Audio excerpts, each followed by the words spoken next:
All right, I just got to buy a bunch of views, and then we can get this show started. Fuck, we're live. There's a show in town, it's going down. Every week we're back on solid ground. Steel toe slipping, but we're gripping. Got the tea to spill, it's always flipping. From April's scrim to Aaron's glee. Oh, this drama's just a spree. Polydrama, legal trauma. Another win, oh, that's the karma. This little piggy went to YouTube. This little piggy's on Rumble now. This little piggy's begging for dollars. And this little piggy's breaking down. Wow! Every week we'll recap it slow. Tune in for this little piggy show. From revenge porn to felony, it's a circus, can't you see? The toe is bent, the goal is spent. His empire crumbles, all hell sent. April's playlist on repeat. Aaron's lies we can't defeat. The countdown's on, it won't take long to see this piggy squeal his song. This little piggy went to YouTube. This little piggy's on Rumble now. This little piggy's begging for dollars. And this little piggy's breaking down. Wow! Every week we'll recap it slow. Tune in for this little piggy show. Oh, this little piggy ain't missing a thing. Just sit back, laugh, and watch the king. Welcome to This Little Piggy, a weekly roundtable discussion about the Steel Toe Morning Show and the thin-skinned, fat-chinned, closeted host, Aaron Imholt. I'm Carl from Dabbleverse Live. With me, as always, from Nobody Likes Onions, Patrick Melton is here. Hi! Also with us from The Lord of the Rings, it's Moody. You all thought it was over. You were like, toe is boring. Nothing's happening anymore. We are back. We're so back. And we called it, too, because he was on this victory lap in December. Money's coming in. We're hiring Oz back. I have more money I know what to do with. And we all said, yeah, wait for January, motherfucker. Wait to see what happens. He loosened his belt a couple notches. He's like, I'm getting in for a feast in January. And boy, his pants dropping. By the way, this show is brought to you today by Bubble Popper 24. And you can support this program by going to supertip.gg/WATP. That's the way we hit our goal. And if we don't hit our goal, we get very angry. We get very stressed out. And we start questioning our life choices. You don't want that to happen. What are we even doing? Aaron is live Further right up now. 35. And we're back at the Whipple Federal Building, where we've been a few times now. I think this is our fourth trip to Whipple. How many viewers do you think he already has right some now? early morning fireworks today. 78,000. Some arrests. I believe the National Guard has withdrawn. Let's see. morning? I'm going to guess he's around 87. What do you We're gonna think, show you Moody? what's changed since the last time we've been Let's here. go 40 Since the if he last just time we were started. at Whipple, 740. some barriers have been constructed. Fuck yeah. Oh, these are views. These are Concrete fenced-in views. barriers. Oh, this Started is an He's hour not ago. live. This is not Distance live. He's not live. Federal agents and the Oh, you're protesters. right. Oh, it's already over. God damn it, Yeah. Carl. Oh, God damn it. I These thought he are was evening. still live. These are Melton NLO numbers. I thought that was still I live, love that motherfucker. he streams for an hour. He's like, it's like he's putting out like a little fishing rod, seeing like, do I get any big hits? Do I get any big hits? And he waits an hour and then he's like, nah, I'm calling it, moving on. I was Do you I was guys watching still like this. this? Do you still like what I'm doing? I was watching about a half hour ago. He was live. And it's literally just nothing going on. Just people standing behind a fence yelling at cars driving I will by. say you can really tell that new equipment he bought is like, it's so different. It's really good. Guys, yesterday was a big day for the toe. It was the 1-year anniversary of the USA boxing suspension. Yeah, muzzle tough. Right. I wonder how he celebrated that. I mean, he celebrates every anniversary, but not that one for some reason. Well, weirdly enough, he has been invited, or not invited. They're floating whether or not they invite him to Skankfest to box. What is it? Hadley? I don't know the law. Mike Harrington. Harrington, that's the one. And Who I don't even saw know who that is. I saw videos of this guy. This guy is a unit, like in terms of just giant beer belly, but he can take a punch. He can take a punch harder than Aaron can throw a punch. So I don't know how Aaron thinks he can beat this guy. I would absolutely love it if he accepted this. Because they Right. do have fights at Skankfest. You know, Luis J. Gomez knows how to set this kind of thing up. Well, Moody's Yeah. trying to ruin it. Moody's trying to. I'm not trying to ruin it. I think every I saw you outcome is funny. sabotaging it. I think every outcome is funny. Look, If this fight goes ahead, we see Aaron in a fight where he loses in front of the Legion of Skanks audience, which I would love to see. Yeah. If it doesn't go ahead, he's got his hopes up so high, and then you see that get crushed. That would really also want be to fight. He doesn't really very want funny. to. He just likes people talking about him. The reason I brought it all up is because he's used this safe sport excuse to back out of 2 fights now that we've seen him. He's like, you're not safe sport certified. If you're not safe sport certified, say that 10 times. That's so tough to say. You're not fully clean unless you're fully clean. Right. So you need to have safe sport accreditation. You need to be with USA Boxing. You cannot do a fight just for entertainment. And boy, does he throw all that out the window when there's an audience dangled in front of him. Well, honestly, I will go to Skankfest if he ends up getting on this bill. I'll go to New Orleans. I think it's in October. Well, I think Maybe what Moody was trying to say is there actually is a provision with his suspension that he cannot box even an entertainment round where it would. Oh, he can? And no one's ever broken rules trying to make before. a point. Yeah, I thought you were trying to say he's not allowed to. Or I'm just saying. I'm saying, according to Aaron rules in Aaron land, the reason he's canceled 2 fights that he's publicly challenged you to is because of the lack of USA Boxing and US Safe Sport accreditation. That's it. That's all I'm trying to say. If he says, nope, it's actually allowed, great. Well, talk about those other 2. Why did you pull out of those? Right. That's what I was trying to get at. Got it. I want this fight to go ahead. Okay. We're all in agreement on that. We want to watch Aaron get his ass kicked in front of a big audience. That'd be fun. So we keep saying things on this show, and Aaron keeps taking our advice. I mentioned last week, because he had this morning show with 8,200 views, we're going, oh, that's an anomaly. It seems like a lot of views. And I mentioned that his thumbnail was garbage. There wasn't an image of a person in it. You couldn't make sense of what it was. And lo and behold, he's got a whole new style for thumbnails now. He's crushing it with those. He should send us consulting fees. Right. Seriously, we were helping him out way too much. And he still doesn't, it still doesn't go all the way. He half-asses it all the time. These thumbnails are AI slop. When people talk about AI slop, there's so much text on this thumbnail. There's so much going on. It's insane. And Moody and I last night, we were browsing on YouTube. We've both been able to find other channels that have an almost identical style. So there must be some sort of thumbnail generator program they're using or website they're using, because there's a million shows that have these same exact style of thumbnail. It's so many different elements all competing for your attention that you kind of ignore all of them. There's 4 different calls to action on here as well. He wants you to subscribe. He knows that there's 50,000. Why is it 50,000? I don't know. Why did he choose that number? Does he understand that when it's live that YouTube actually overlays a little live red tag on it? You don't need to put that in the image. Also, he's got steel toe on there twice, which is completely unnecessary.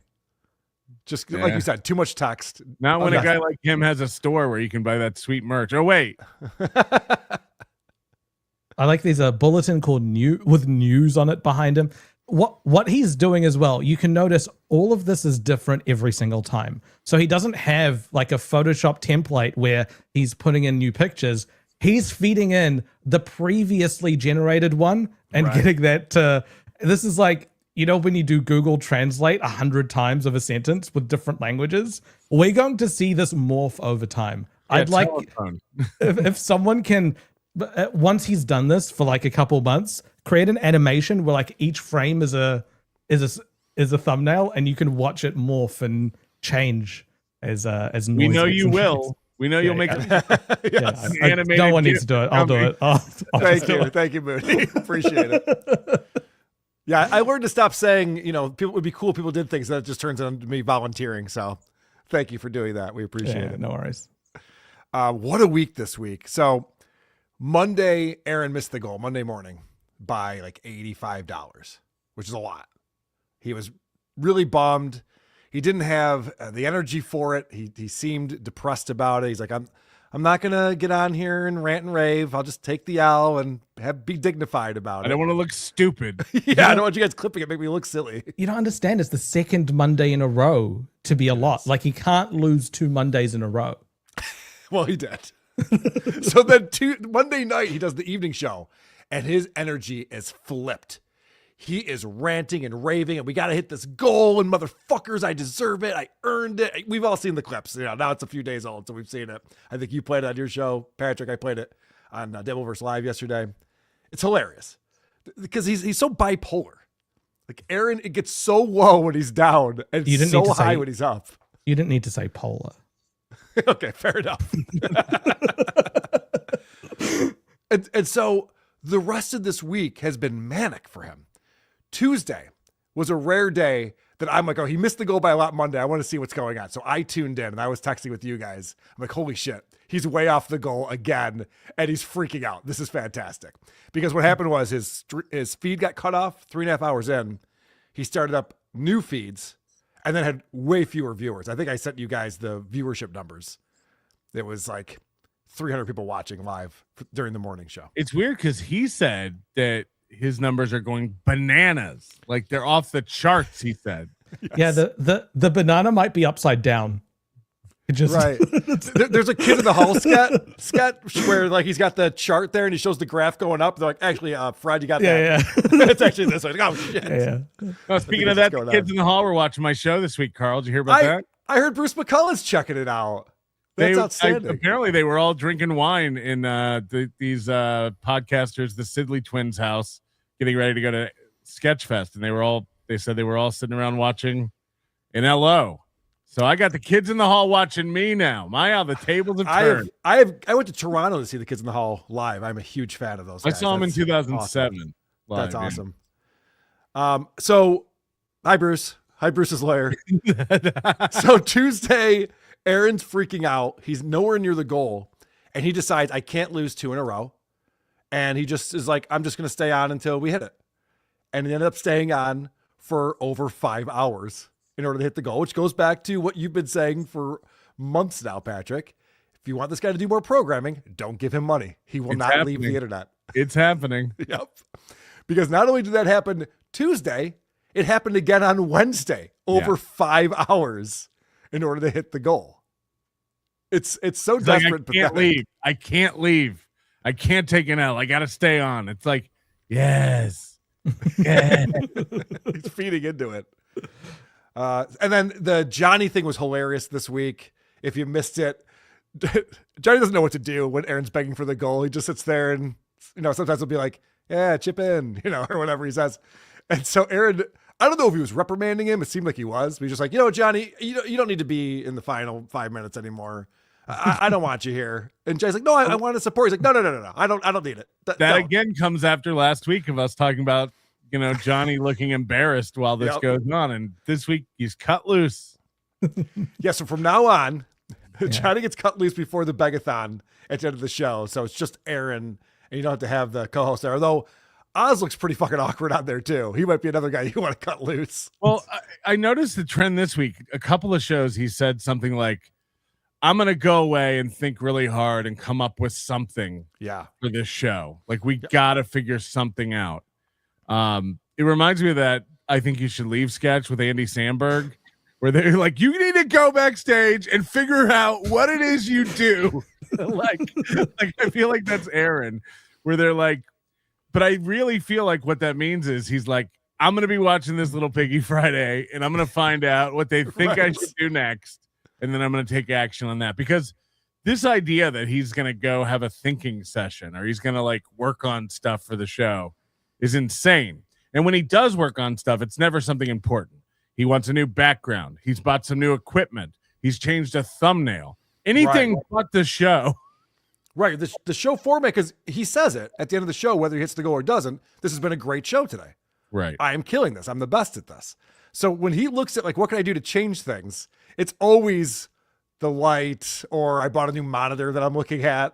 Right. It's like, that doesn't fix anything. That doesn't change anything.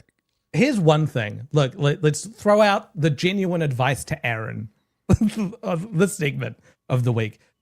mentioning your numbers while you're doing a show is you get into a spiral. I know it feels really good when it's a high number, but when you turn it into a thing, it means that the audience is going to point it out when it's a low number. Right. And when it's a low number and you're sort of banking on whether that's your show is doing well or not is by a number that you don't really have control over, you can enter some sort of spiral. Especially when there's nothing you change based on those numbers. Right. It's not like you switch anything up or change. So why track it?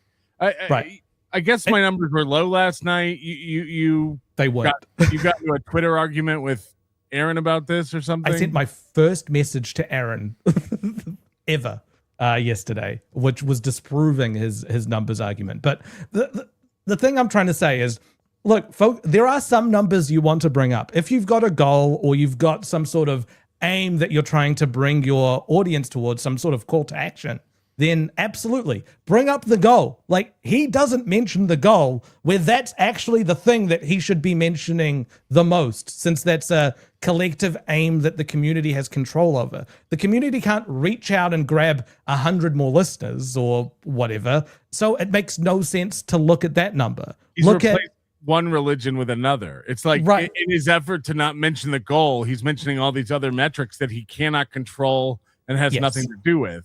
Right. Yeah, it's like the guy who quits smoking and then overeats. Patrick. Shut up. He overeats and smokes. Why replace one with the other? Just keep adding them on. It's more fun that way. I have a couple clips that I want to play that are just quick ones to get out of the way, because he cannot stop clowning April. You know, we're coming up on 2 years now. And April is nowhere near the internet. She's decided she's done with all of this. And I think that's a pretty smart move on her part. But it's bringing in tons of extra money, right? I'm sure it's killing it. So here's just an example. Honky says Aaron was hitting threes the past few years. Exhibit A, April. Oh, that's... Oh, you know what? I take it all back. He was reading a chat. This isn't Aaron's fault. I mean, he has to read the super chat, right? Nope. Oh, just a free chat on Rumble. That's not very nice. Do you think all those drugs ate a hole in her septum and she had 3 holes up there? No, I don't know. Huh? It doesn't even make sense. It doesn't make any sense. He thinks that April, who did blow for like a 6-month time span, blew out her septum. Yeah. I'm surprised he still doesn't know. Yeah. Right, no, yeah. He's gonna have reconstructive surgery. That's why this guy couldn't hang with. He's the dork who got kicked out of the polycule. They're like, are you going to lecture us about drugs again? Because we don't need it. Look, I was never the guy who was saying like April's a 10, April's a dime piece, April's the hottest girl ever. I was never that. But if we're going to compare Aaron and April, it's like he was punching well above his weight for sure. Yep. Yeah. And I think he still pines for the day that he had, of course, a piece of ass next to him. You know, every time he's feeding SP a carrot or holding his hand flat to give her a sugar cube.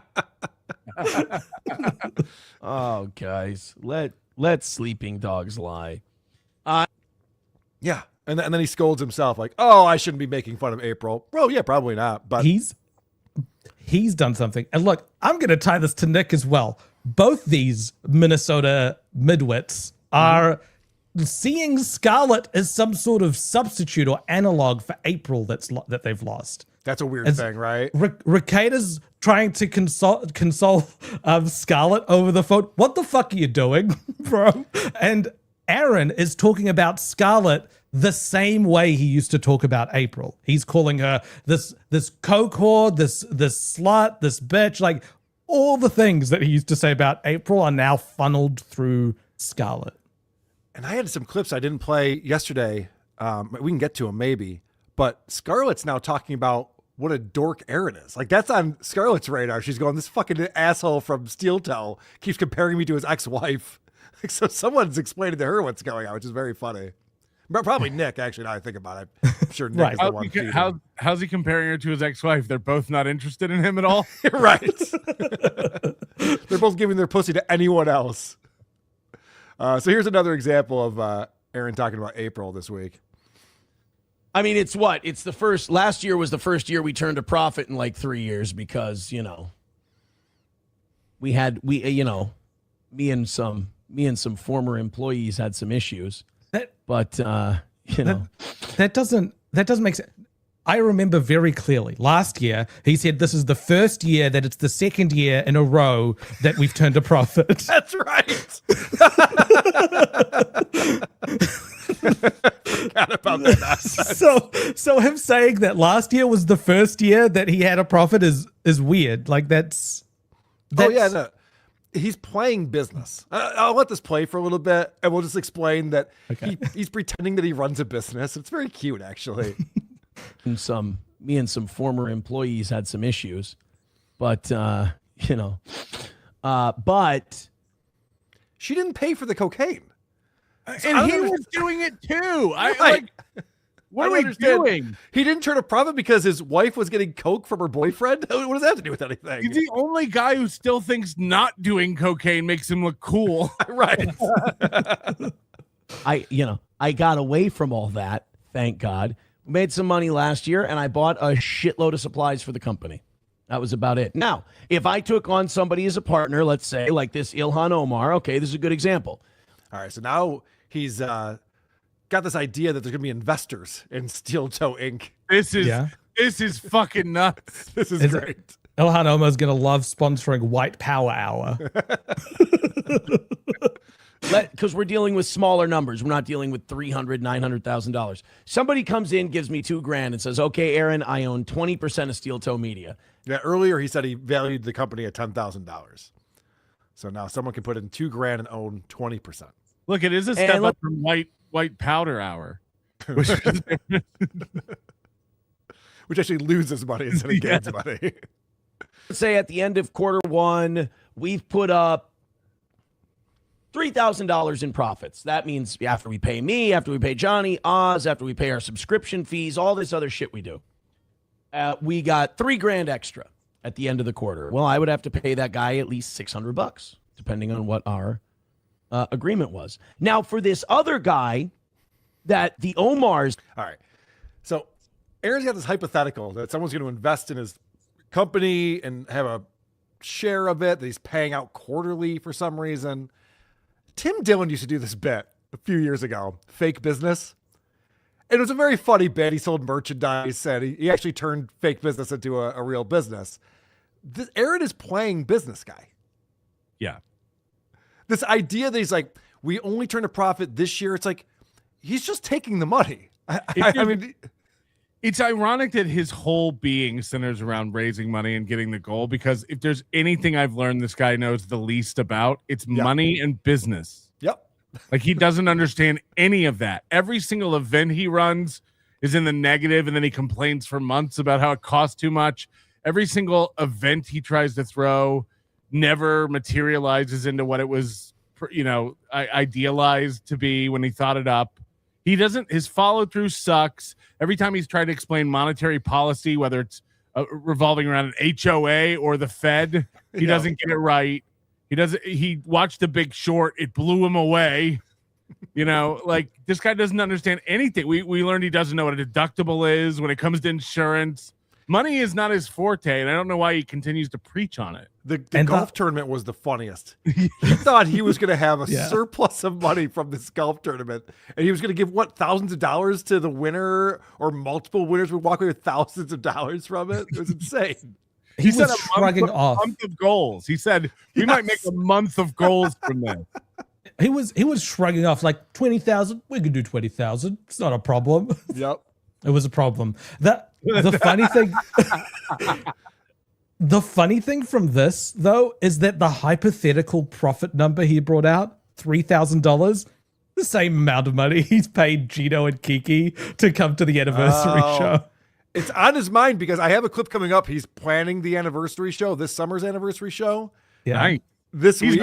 He's early this year. Yeah. And that is still in the back of his mind. Paying those two money is still pissing him off, which is great. Is he like, I found the best idea to save us $3,000 this year? Yep. And it requires me doing less work. It'll be interesting to see if he's able to go back to Stoney's this year, because while Cheetos has been present a little bit in the chat, There's no Stoney's gift cards anymore. That sponsorship is gone, despite the fact it's still the 30th anniversary. 4 years of 30.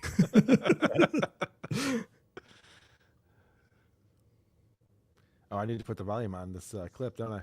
That'd help. Right. Announce at 7:00.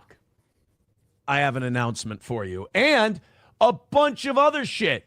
Oh my God, you guys. So we had on Rumble Studio, you have a there's live reads you can do. Obviously, we've done quite a few of them. Fuck yeah. And these live reads, after Christmas, there's not many of them to do. Yep. We told you that would happen. There's just it's like advertising and radio too. People just aren't spending ad dollars in the first quarter. He said this week he's not going to be using that excuse. He did? Yes. So there's one of the clips where he's like, all these other podcasters talk about how January, all the numbers are down. I'm not going to use that excuse. I'm above that. Really? Because when he's begging for the goal, he's like, what's going on, guys? You don't have the money to spend right now? Is it the time of year? What's happening here? Yeah. Okay. Well, the snack wraps are back at McDonald's, so that's why the numbers are down. So it's always something unrelated. Yeah. But there is out there on the board a live read for $600. Whoa. A $600 live read. That's like 2 goals right there. Is it doable? Let's see. If you guys can get us to 1,500 live viewers at a time today. Now, that would about double what we usually do. Wrong. He's saying it's 750 on Rumble. He's never gotten 750 on Rumble. Moody? I don't know. He never talks about how much the live reads actually net him. No. What I'm saying is he says he needs 1,500 viewers in order to get the $600 live read. And he says that he'd have to double his viewers. Well, it could. Yeah, so there's Rumble Studio, the number that's in there. Mm-hmm. I don't know if Rumble uses that to count or not because the Twitter number is not real. Rumble doesn't care about Twitter or YouTube. It's just the Rumble number. It's just the Rumble. So he would need to... Stupid, which is kind of dumb because you should factor in the fact that your ad is being read to X number of people on YouTube. I disagree.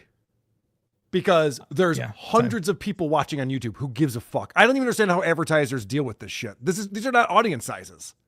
And none of this is like real advertising. Wow, right. I can message my thing to 452 people. Yeah, but this is what I'm saying. Sometimes they have ad reads that are like you have to have 10 people watching. We've seen it on the back end. So it's like for them to not care about the 200 watching on YouTube seems nuts. It's embarrassing. It's embarrassing. There's an ad read that pays you $12.50. What the fuck are you doing?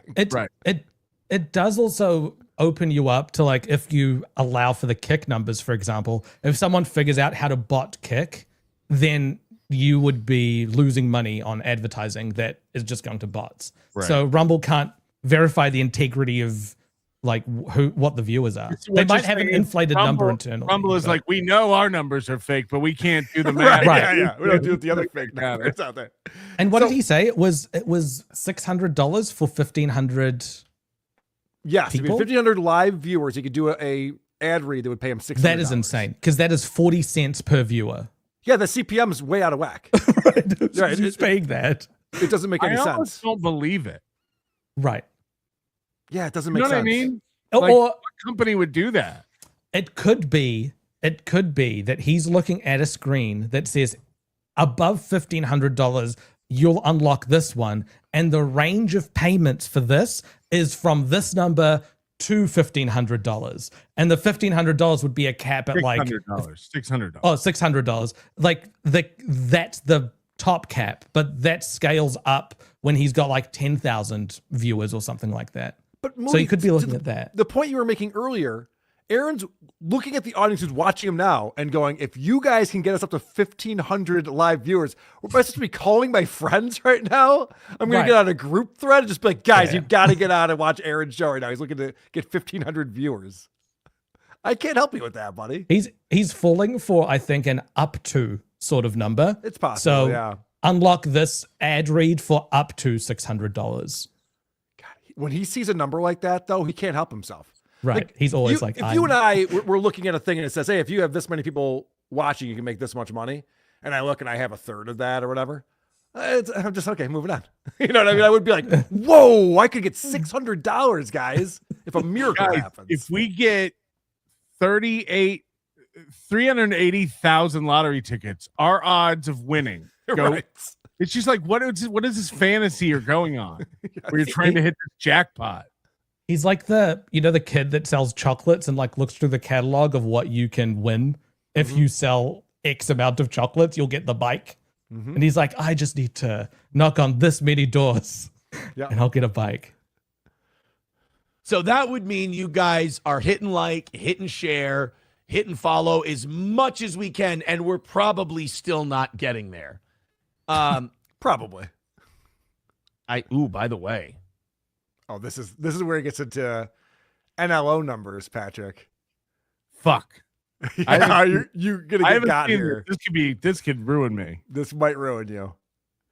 By the way, if you want me to take this out in post, just let me know. Just shoot me a message. Yeah, I can please. take this whole stream down after this. I saw we're killing the Onion. Now, that's not much of an accomplishment. I'm responsible for his success anyway, so technically I've always been killing him. But 20 years ago, you were talking about Aaron Imholt? Yep. Cool. he had like 500. I don't know where this downfall came from because I don't follow it. I was watching Kevin Brennan mentioned it. 500. Oh, he's getting his news from Kevin Brennan. Well, then it's definitely accurate. Kevin Brennan has no reason to make shit up. Or by the way, 500's a good day for Kevin Brennan, and he loves Kevin Brennan. And he can't wait to go back on Kevin Brennan's show and Kevin Brennan's daddy and all this stuff. Like, by the way, speaking of which, a big announcement for Kevin Brennan. And I'm actually happy for him. Bob Levy is back. Bob Levy is back to being a co-host on MLC. I don't think it's going to be 5 days a week, but a certain amount of time every week. And look at it. If it's those two making fun of Chad Zubak, I'm in for that. Right. Go back to the good old days of MLC. I think that'd be fantastic. Do you find it tiring how much that sector of the Dabbleverse makes up and like breaks up with each other? It's just because now Keanu and Gino are on the outs with Kevin. And Bob is back in. A month ago, they were best friends, and Bob was a piece of shit, you know? It's Kevin Brennan specifically, who is just constantly has to have these fights with people because he thinks that's what makes him interesting. But it is annoying. Yes. It all seems very fake movie. I've pulled up my tweet to Aaron where I showed him the numbers. So this video where he's talking now is hours after I had an exchange with him on Twitter. Oh, should we look at that first? Or Yeah, should I finish just this one very, up? very, very quickly. Okay.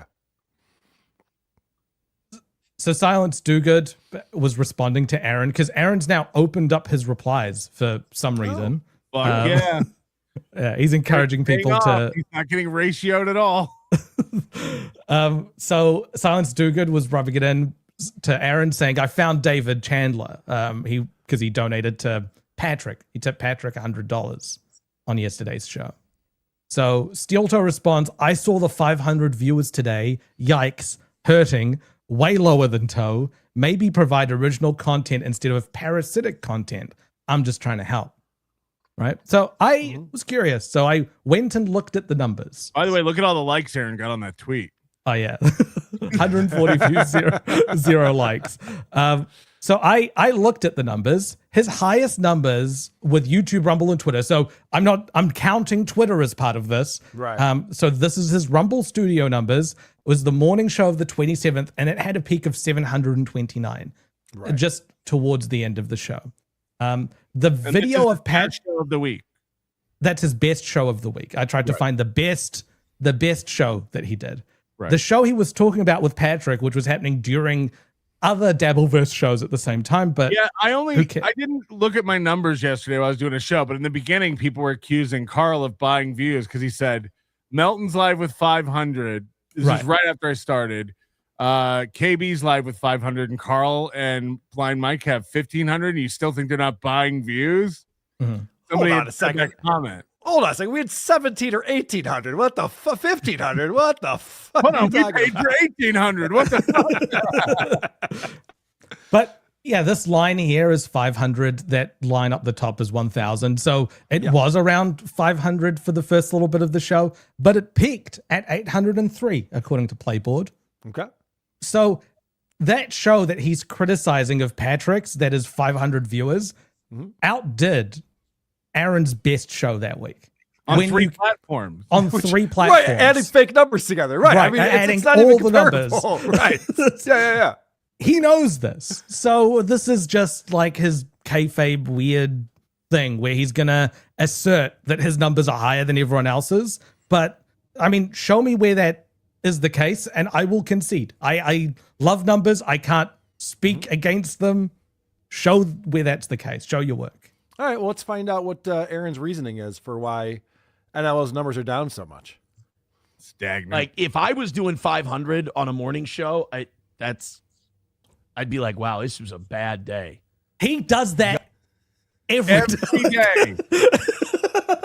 Not to mention, this is why this drives me fucking nuts when these guys talk about their live viewer numbers, because 500 or 650 is the same fucking number. Right. This idea that he's hovering around 650 all the time. He's like, if I had 500, I'd off myself. I got bad news for you, man. You have less than 500,000. It's like, right. What am I going to do if there's 400 watching different than I'm going to do if there's 1,000 watching? Whatever. Who cares? I'm not watching it getting pissed during my show. Oh, he is. He does. Yikes, that's brutal. And he must bot the rest of his shows. I'm guessing he's buying bots. So this is fun. You can just say, I'm guessing he's buying bots. You just make shit up and just put it out there. That leads me to believe he might be, because his numbers were all over the place this week. And again, like, people accuse people of this when they're doing it. Yeah. Also, if we can just like throw out accusations whenever we want, I'm guessing that Aaron is a gay man and the slam piece is a dude.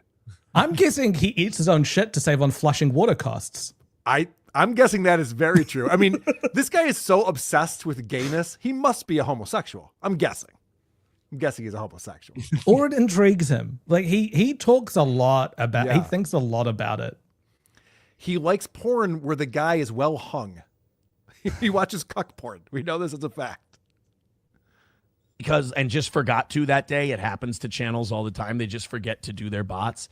And, I don't want to gloat too much there, but for the grace of God go I. Lord knows I've had my ups and downs. But another win for the toe, I guess you could say. Let's get into it, man. Is that true? If you had 500 live viewers, that's a win for Aaron?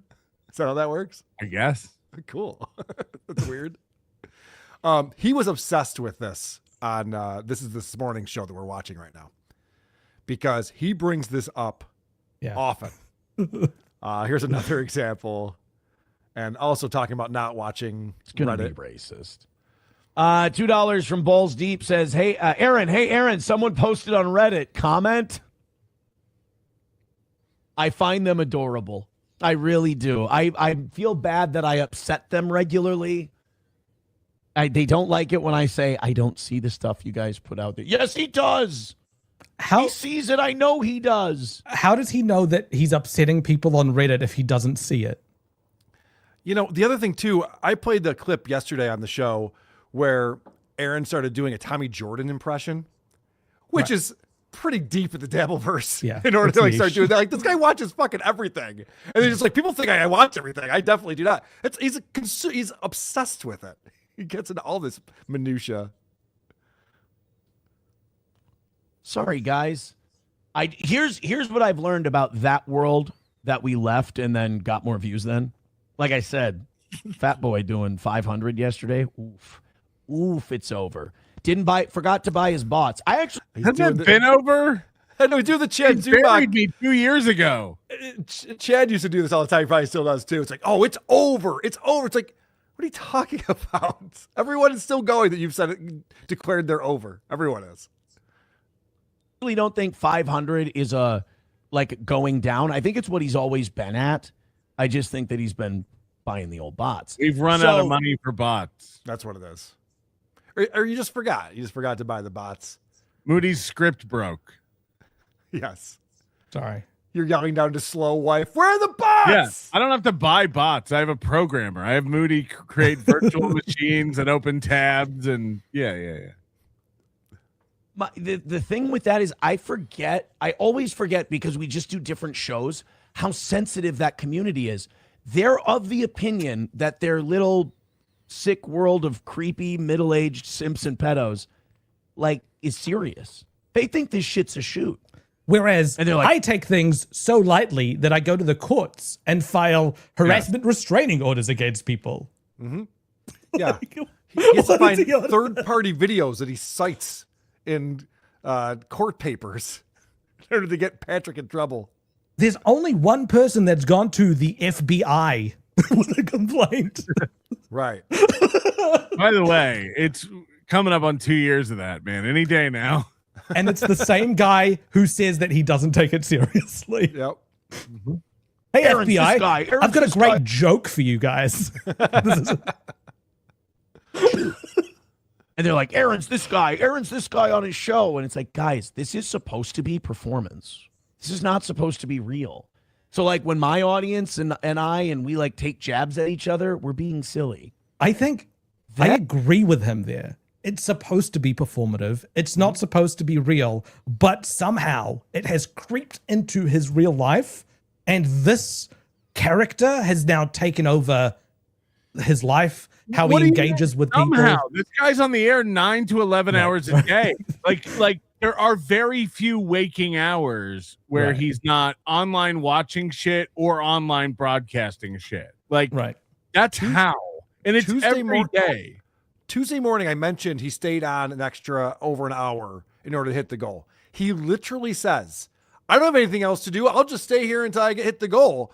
I mean, I can go to the Y and play basketball, but I can do that at 2 or 2:30 today. He literally, this is all he does, is the internet. Yeah. It's like they're playing for keeps.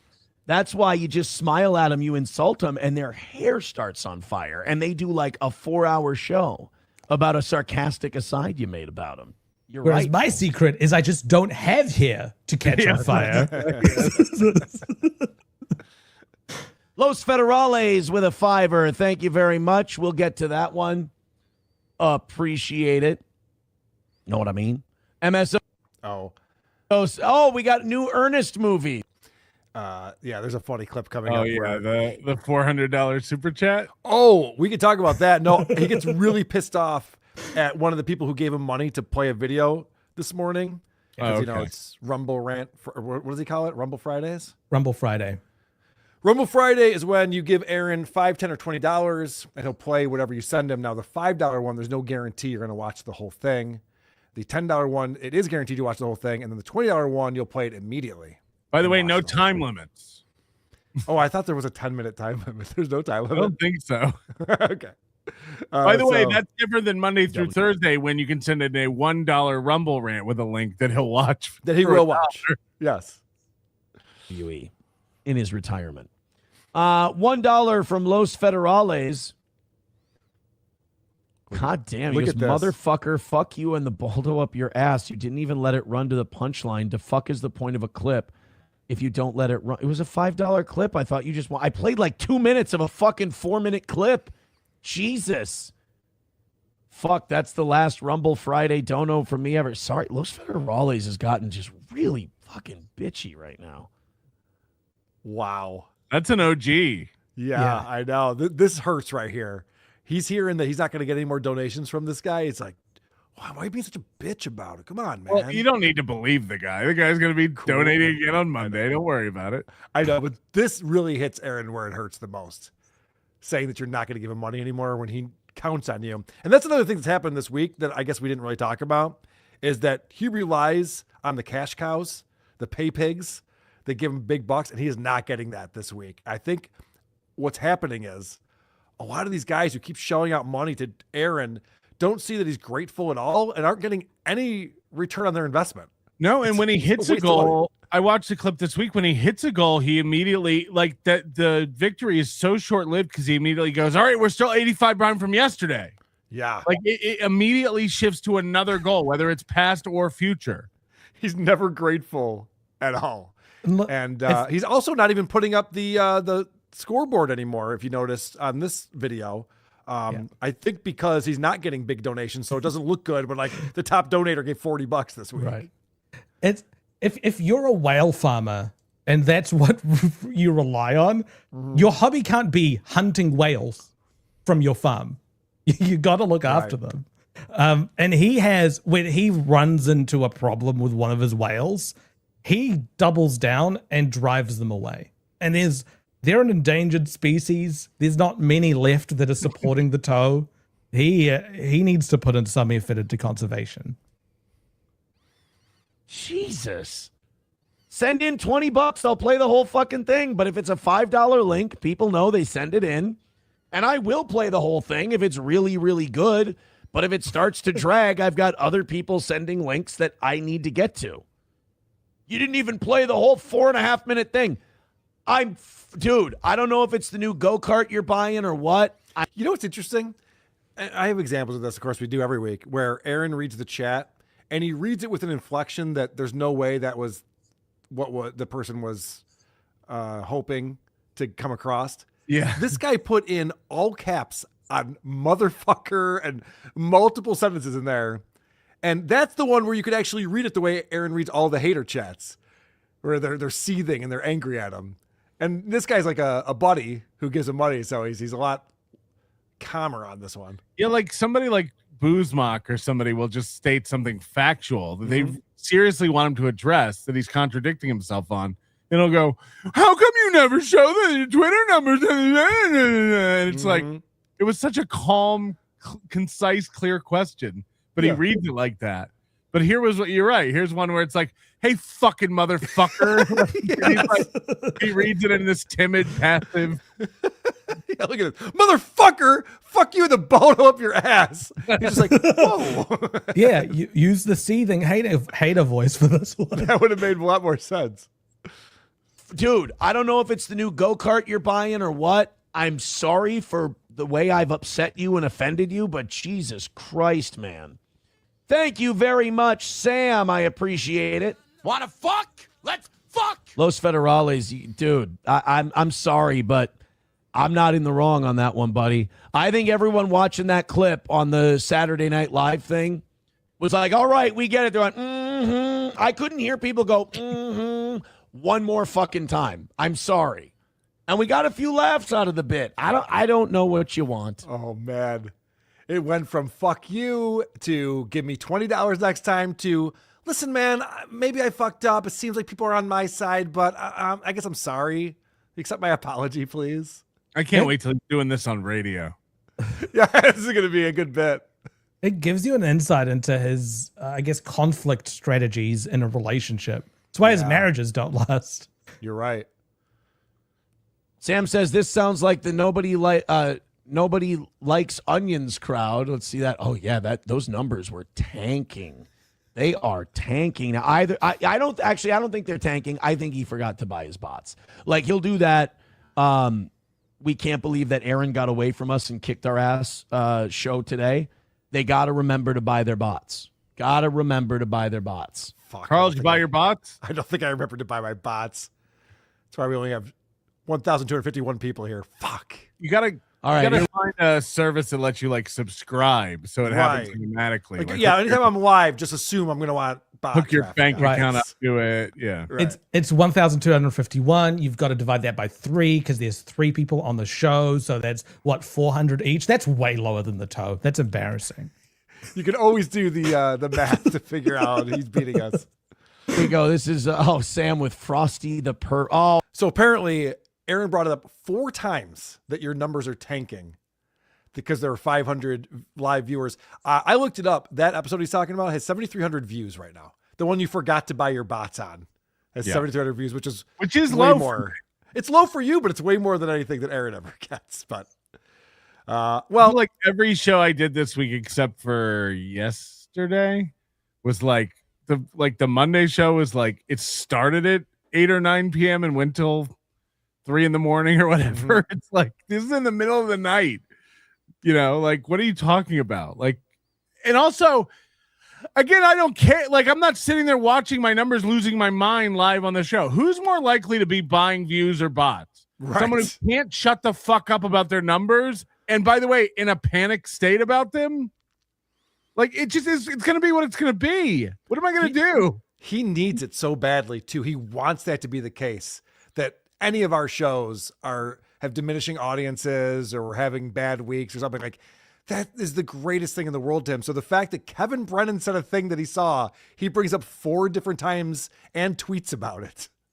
He's on at a scheduled time, on a schedule. I go live whenever the fuck I want to go live. And I don't know if I ever have numbers as low as his. Ever. So, like, I don't know what he's talking about. And I do one platform. I know one thing. I know one thing. That is that we don't give a shit about views. We don't give a shit about unique visitors. What we care about is the goal, and the way that we accomplish our goal. So people go to supertip.gg/WATP like Tukey's unpaid staff did. This is so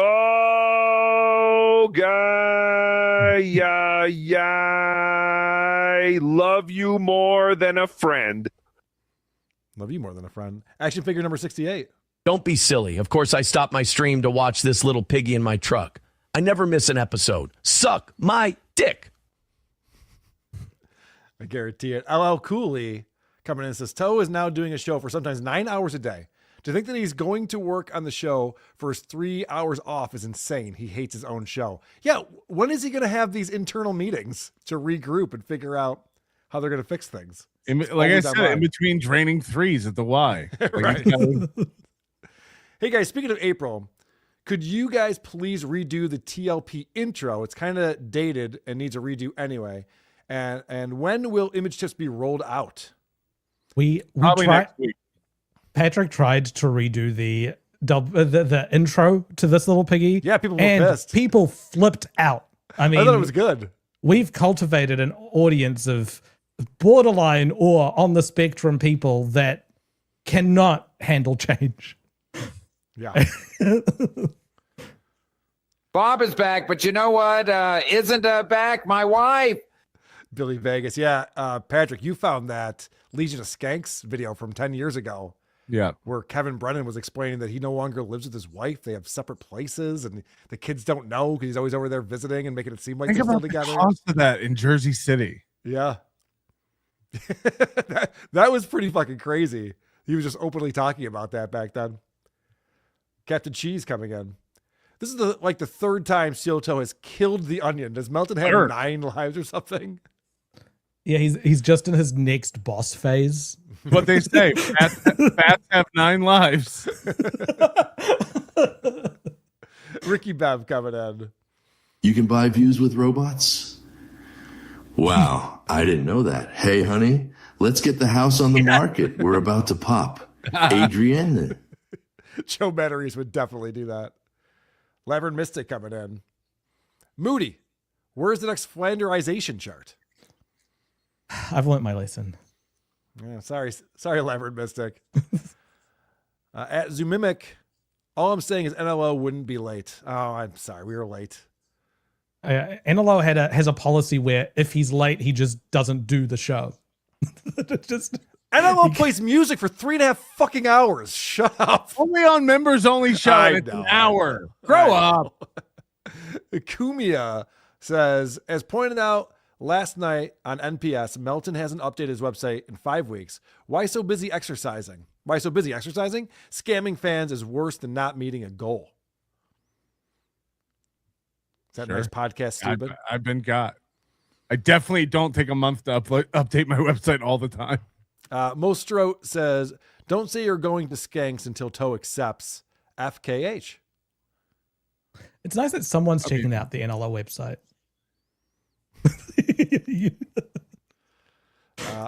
Check the thumbnail for this episode of TLP. Yes, that was, I think Moody made that for us. Yeah. I thought it would be fun fun. play on his current ones. I appreciate it. Mostro says, Robot Moody is Zik like OJ. Made 3 number mistakes. I know what Zeke is. Oh, is he sick like OJ?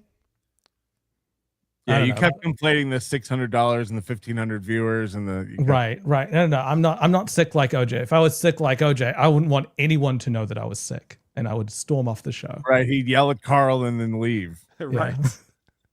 Diablo Sandwich, is whale farmer gay code for a chubby chaser? Probably. He isn't.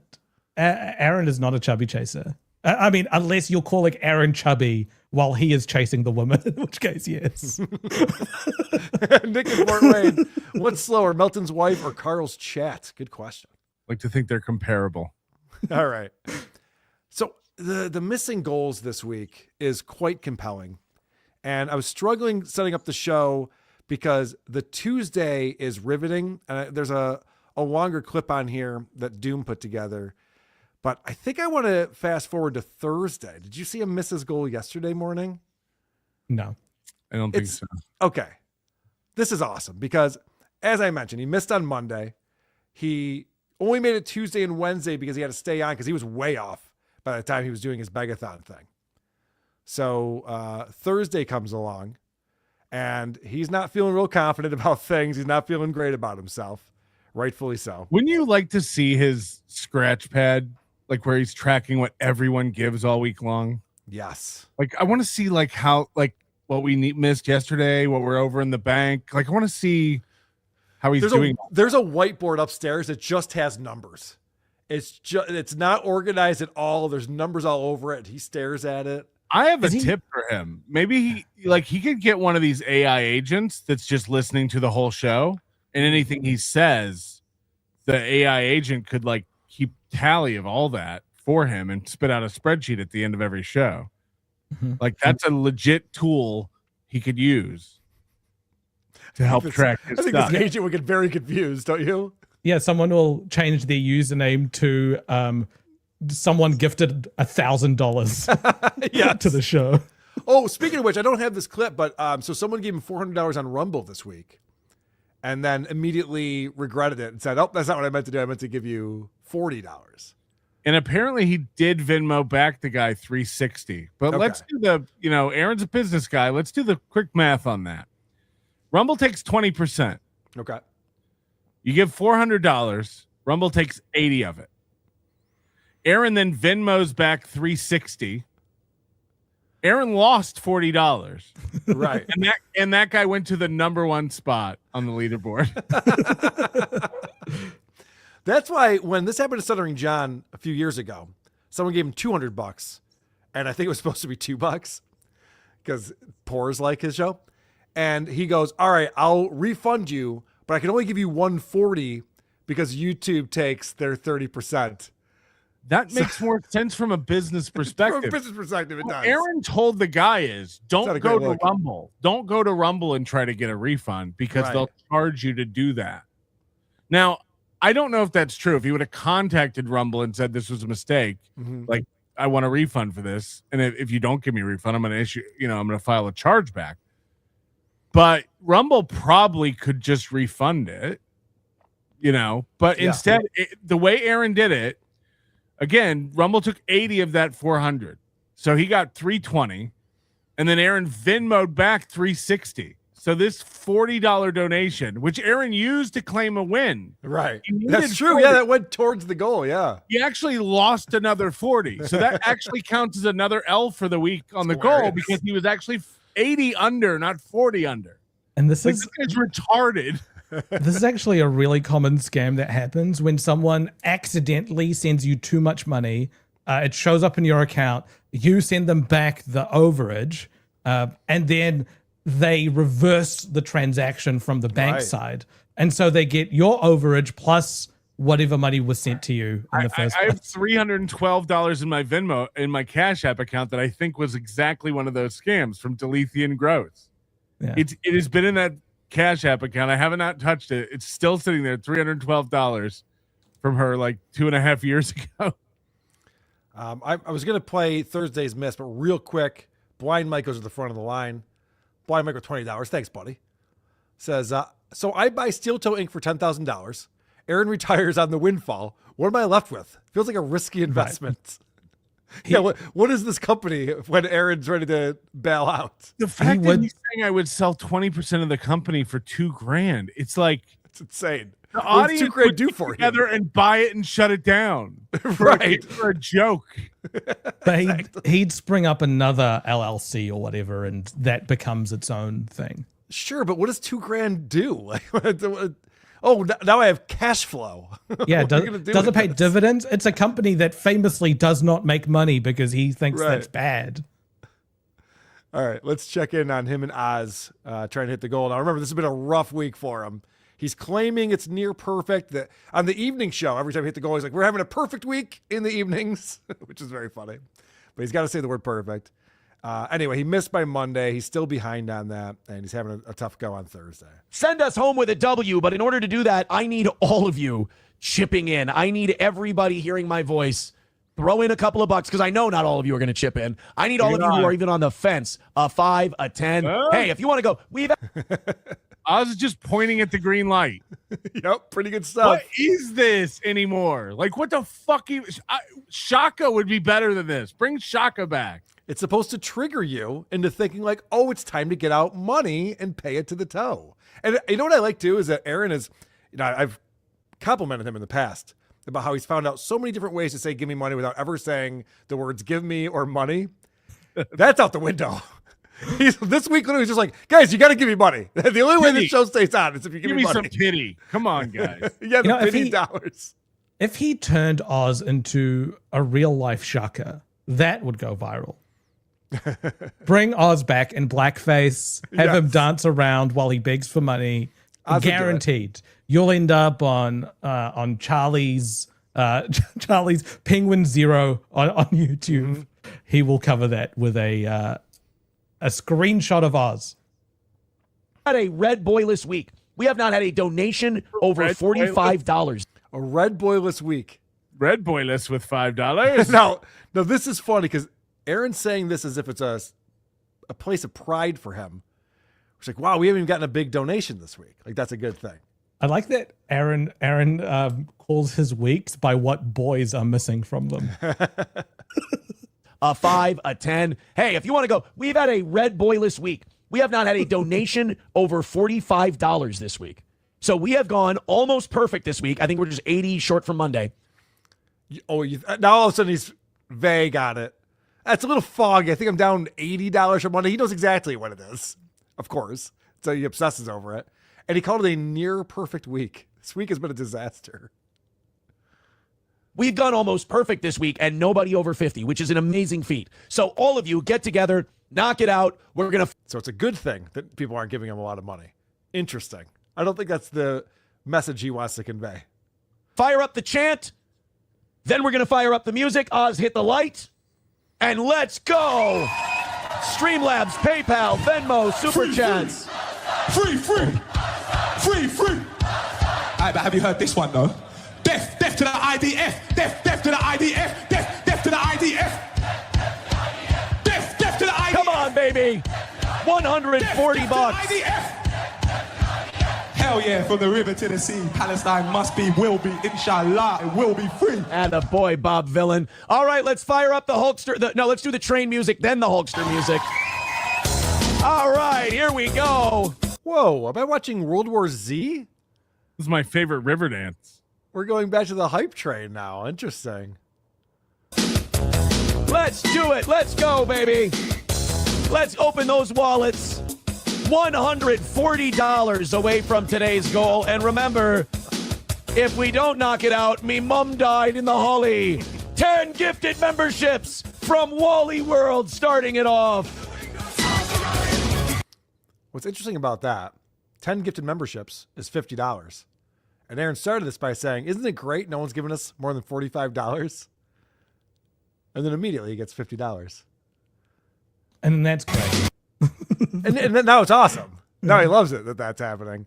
The other thing he's doing here, which I find super obnoxious because I'm an audio guy, is he's got the music over the music. He's playing music over music. Yeah. It's so obnoxious. Wally, 10 gifted memberships from Wally World starting it off.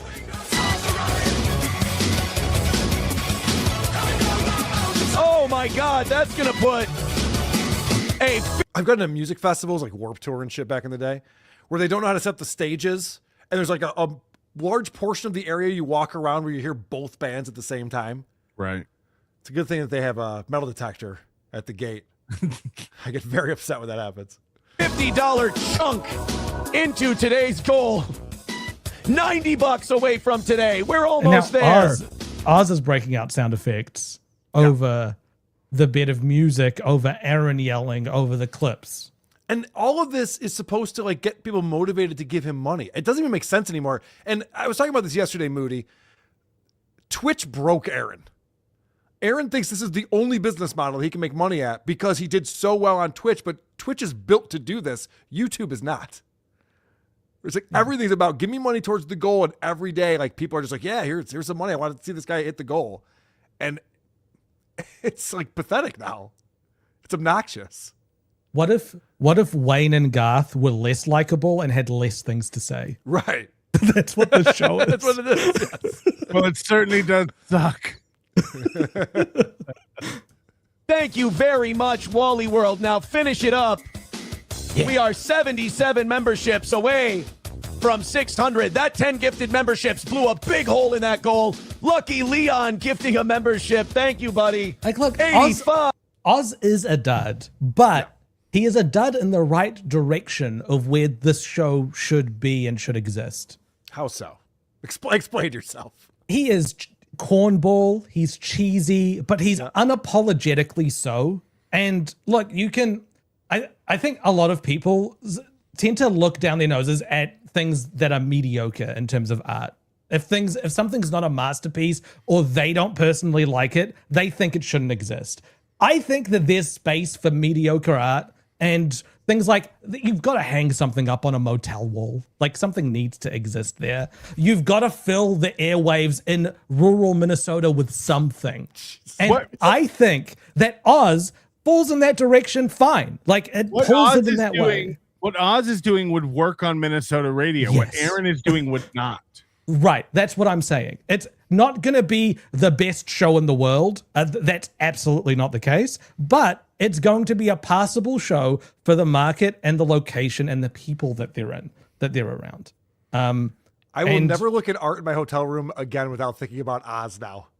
Right. Like it's, but not everything, not every piece of music written needs to be Beethoven or Mozart. Like you've got to write shitty music needs to exist as well. And it's got a space to like, there's a reason for it too. I'm going to bring framed pictures of Oz for us to hang up in our rooms at the Borgata. You better. That's got to be our background. Oh yeah. I should mention a week from today, this little piggy will be coming to you live from Atlantic City and will be the return of Tukey. I upgraded my room today. I got a big sectional sofa. Sick. All right, cool. Nice. Image tips will be on, so you'll be able to send those in. 5 away from making it a hit today. Everybody with 5, everybody with 10. Wonder what Rizbot has to say. Mr. Rizbot. Are you gonna pull this off? Are you gonna fuck Timothy? What the fuck was that? I wonder what Rizbot has to say. He's holding his phone up and he's missing the button. And then he hits it and they're like, cool. Good stuff. With $1 says you should put a scroll on top of your head too. Thank you, Timothy. Timothy's becoming far less mean than he used to be. I think he's shedding his STDs. $85 away from getting home today. Let's go. We got 2 minutes of this one, and then we're launching into Tatanka, and we're going to get this last $85. It's also interesting that the scroll now has the main topics for the show. Yeah. Scrolling through, which I think that's probably a good thing to do to let people know what you're talking about, what's coming up, except for the fact that it's 5 hours long, and the vast majority of people will never see any of these things, or it's already happened. Right. We've all moved on. What does it mean? What does it mean that we're going to be getting into Tatanka? What does that mean? I don't know. How does the blind guy in the Dabbleverse have the best visual schedule up on the screen? Right. Like Blind Mike's one gets checked off after each one is done. You know what's coming up next. Yeah, it's literally, there's a show called Pardon the Interruption. It's been on ESPN for decades. And they have all the topics they're going to go through, and you can see what's coming up next. And it moves as it goes. So you're not just like, fuck, I missed them talking about LeBron James. You know, it's like, it's off the screen after they're done talking about it. Moving on. for the toe. Sam Show Loves Jewish Dick says it's literally the same 6 to 10 people every fucking day that keep this show alive, and we love them for it. You need me more with $5 over on PayPal. The Hateful Eight. $80 away from another win for the toe. Hold on a minute. We've got 20 from Diane. Diane says, Nice. Great show, and throws 20 on Venmo. Everybody's getting in on the act. $60 away from today. This is my favorite. So we just watched Aaron go, and in 3 minutes time, or I guess it's sped up, so probably a little bit more than that, but we just watched Aaron go from needing 140 down to needing 60. And in Aaron's mind, this never ends. This is the trend now, and people are just going to keep throwing money at him until the end of the show. Once you loosen the lid on the jar, Carl. Exactly. Yep. 5, everybody 5. Everybody a gifted membership. We can do this thing, baby. You guys are doing great. $60 away from today. A minute and change left in this one. And then we're going to have Tatanka get us the rest of the way home. Let's keep it up. Great job. 12 gifted memberships. 4 more 20 drops on Rumble or YouTube. A big PayPal drop. However you want to do it. Let's make it a final win for the toe. He's getting back into that now again. He's giving us different options on how to give him money. Yeah. It would be fun. Fun ways to add up to 60. And Mad Ewok says, Aaron, I'm pretty sure that clown Bob Villain said some bullshit about them conquering England in that same show. Well, you know, I mean, you can't win them all. Jesus. All right, guys, keep it up. You're doing great. Almost there. $60 away. You've done a great job here during the first rally song. If the second rally song does as well as the first one, we're going to be home free. He talks up the audience like he's an exercise coach, like he's a trainer. You know, sometimes you're on the treadmill and you got, you know, another half a mile to go, and you're like, I don't know if I can do it. Come on, you could do this. You got this. It's like, yeah, it's like constantly just like encouraging you, like, yeah, we're gonna make this happen. It's like, well, 99% of people watching haven't done anything. So it doesn't make any sense you'd say that. Okay, that needs to be on a Wheel of Consequences. Carl running a jazzercise class. Yes! Come on, let's go, girls! Maybe we can do it in between shows at Hackamania. You can, Right. He's come out with leg warmers and spandex. It's funny you say that, because right now what we're doing on the Creep Off is we're having people write in their suggestions of what the consequence should be for the loser of the live show at the Creep Off or at Hackamania. So that's actually a pretty funny idea. I'll have to add that in. Carl's 15-minute jazzercise class. Well, it's funny that you say Carl's, because I assume I'm going to lose because I do every fucking year. Yeah. That's So the just like funny outcome. right. So it's just like, all right, what am I going to have to do? Is basically right. what this is Patrick, all about. we need to order a green screen for this as well. It needs to be filmed in front of a green screen, because I imagine there'll be drops. I got you a members only show later today as well. Let's go, baby. Let's go. All right. First song almost done, Oz. You got the light? Is it still going? Light's still going. Is it Hold still it up going? like Paul Bear. I thought it might be off. Since Yeah, there's no money coming in. It must be off. We have to call this class, by the way, Jazz Do It.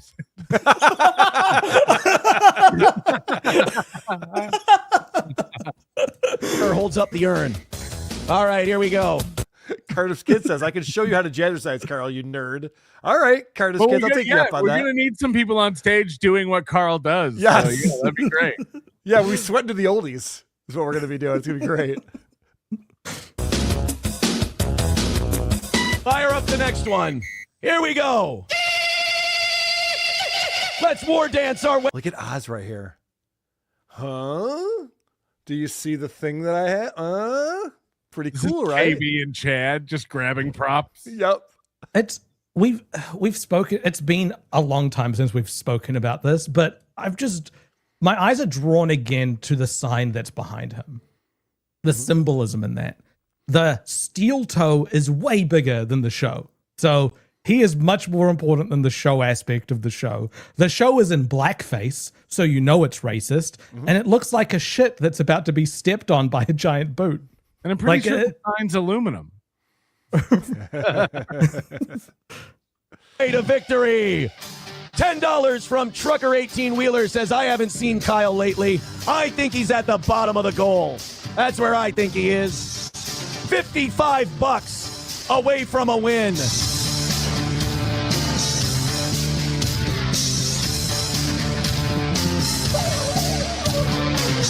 Okay, so has his dignity. That's good. Holy shit. This He was guy's saying the other never day that coming he back never to did the radio. truffle shuffle. Like, Yep. like I don't think I would do something like that. It's You're like, thinking of someone else. Yeah. This little Indian, on the other hand, is This is wild. This is insane.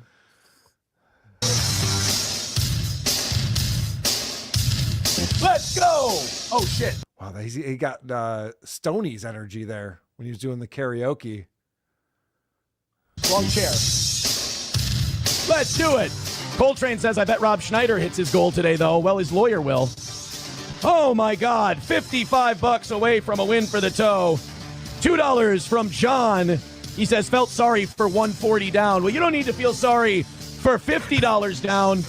10 memberships away officially from a win for the toe. Can we hit 50? I think we can. What is this? By the way, nothing's coming in for 2 minutes. What is this music? This like sucks. stripper music. Yeah, this blows, Aaron. I think we can. Let's go. Streamlabs, PayPal, Venmo, Super Chats, Rumble Rants, gifted memberships. Just 10 more. Remember, Sam Show loves, oh my God. this guy's grateful that he left that embarrassing world of the Dabbleverse. Right, he's above it. He's got his own thing going on. Love Jewish Dick says, oh my God, how embarrassing. We go over this every day just for you, buddy. Only for you. All right, so someone lets him know this is embarrassing. So Aaron's going to justify his behavior here. Guys, embarrass Sam Show loves Jewish Dick with knocking out that 50, and we can all have a good laugh to end the week. Where'd that hot rally go that we had a minute ago? Okay, hold on. Rocco is saying it's Tatanka, a 90s wrestler. Okay. Because I was thinking Tatanka from Dances with Wolves. So was it like a segment he has coming up? No, that was the Tatanka? dance he was just doing. Oh, I see. Oh, yeah. Eric Nagel. Buffalo. Okay, Eric Nagel's in the chat also letting us know that he's a dork. And this is the music for the entrance music for Tatanka. Okay, got it. That's why he was like, oh, we're going to do Tatanka coming up. Right, okay. I was wondering. Jesus Christ. Gives a shit. People said that's how they know I'm gay. That I don't know that. Yeah. I don't watch guys dance around in their underwear, so I'm gay. I love that Rocco's probably at home in front of the camera with the puppet going, I'm not going on this show anymore. Right. Fucking Right. asshole. Get in here. You have the link. Let's go. Everybody was jumping in a minute ago, and now they're bailing. This isn't cool. Yeah, it's almost like the fact that like 3 people gave you money had nothing to do with anything. It wasn't like a trend. You know, the 2-minute time frame that went by where a couple people gave you money was not indicator. It was just going to keep happening. 50 away, a minute and 10 seconds left to go. Uh-oh. Oz has lost his energy. He's no longer playing sound effects or pointing at lights. I'll beg you during the members show if I have to. Spoiler, he does. I thought that Come was on, the appeal of the members show is that there's no begging and he can give you a behind the scenes look. No, he asked for money during the members show later on that day. Guys, $50. Let's jump in there and finish it off. Come on now. Oh, I don't think we're going to make it today, boys. I thought we were done with our L's this week. We took one Monday morning. We're going to bookend the week with L's, boys and girls. 50 and 80. I think we missed by 130 last week, too. Son of a bitch. I can't wait to be done with this month, I guess. 25 seconds to make something happen desperately. Streamlabs, PayPal, Venmo, Super Chats, Rumble Rants. I really thought we were going to get this one. You guys really came out firing hot. Ah, damn. All right. Well, you can't win them all. And we haven't been winning them all lately. That's for damn sure. Not only can you not win them all, but we don't win them all. Let's count them up. When did he go back to doing the music thing again? He doesn't call it the hype train anymore, but he wasn't doing music at all, and now it's back to two. It always has to be 2 songs. Yes. Those are the rules. Those are the rules, Carl. Is there like a psychological reason why I would want to give him money when he's just like yelling over music I don't like? It used to be 1 song, and it was the hype train song. Right. And then he would need to play it again so often that just became the norm. 2 songs. Right. Okay. And then one time this week, he did 2 rounds of 2 songs. Yes. That was on Tuesday. Great. That was great. That was amazing. And now he thinks that maybe the song has something to do with people not donating. Yeah. So he's mixing those up. Yes. In fact, Tuesday, we brought back the anti-Semitic music that he likes to play. Yeah. Last week, 2 misses this week, 7 shows total. No, not 7, 14 shows total. 4 out of 14. We've been missing more than 25%. Okay. So he's being so generous to himself here with the misses. Well, right, because he had to stay on for all these extra hours in order to make the goal at other times. I mean, he missed every morning he didn't hit the goal when it was time to hit the goal. Well, he misses probably half the time, but then he goes back to like, oh, well, you made it up, or we got a donation after hours. But again, just to clarify, that time he needed $40 and the guy accidentally donated 400, he actually went in the hole another 40. Right. So he missed by 80 and he counted that as a win. Because that's what matters is winning. Yes. Not actually making the money, which he does explain at some point. Right? He came on this morning. I have the clip coming up, but he came on this morning and explained that, like, guys, it looks like I'm having a bad week. I actually don't care about any of this. I'm just super competitive. You know, it's not a big deal. It's very Kenny versus Spenny-esque. If there's anyone who's watched the show, the like philosophical differences between those two is that Spenny thought that being declared the winner of any particular episode meant that he won, whereas Kenny thought that if he humiliated Spenny, he would be the winner. Right. And so Kenny sometimes would orchestrate losses for himself that result in Spenny being humiliated, and that for him is a personal thing. Aaron is very much down the Spenny line, which you don't want to be. He does not mind being humiliated as long as he can declare victory. Right. But this is crazy. Like, I guess I didn't put this together. So he goes, all right, we've had 14 goals in the last 2 weeks. We've missed 4 of them. And I went, holy shit. 7 times a week he has to hit a goal. He's created a world for himself where it is life or death.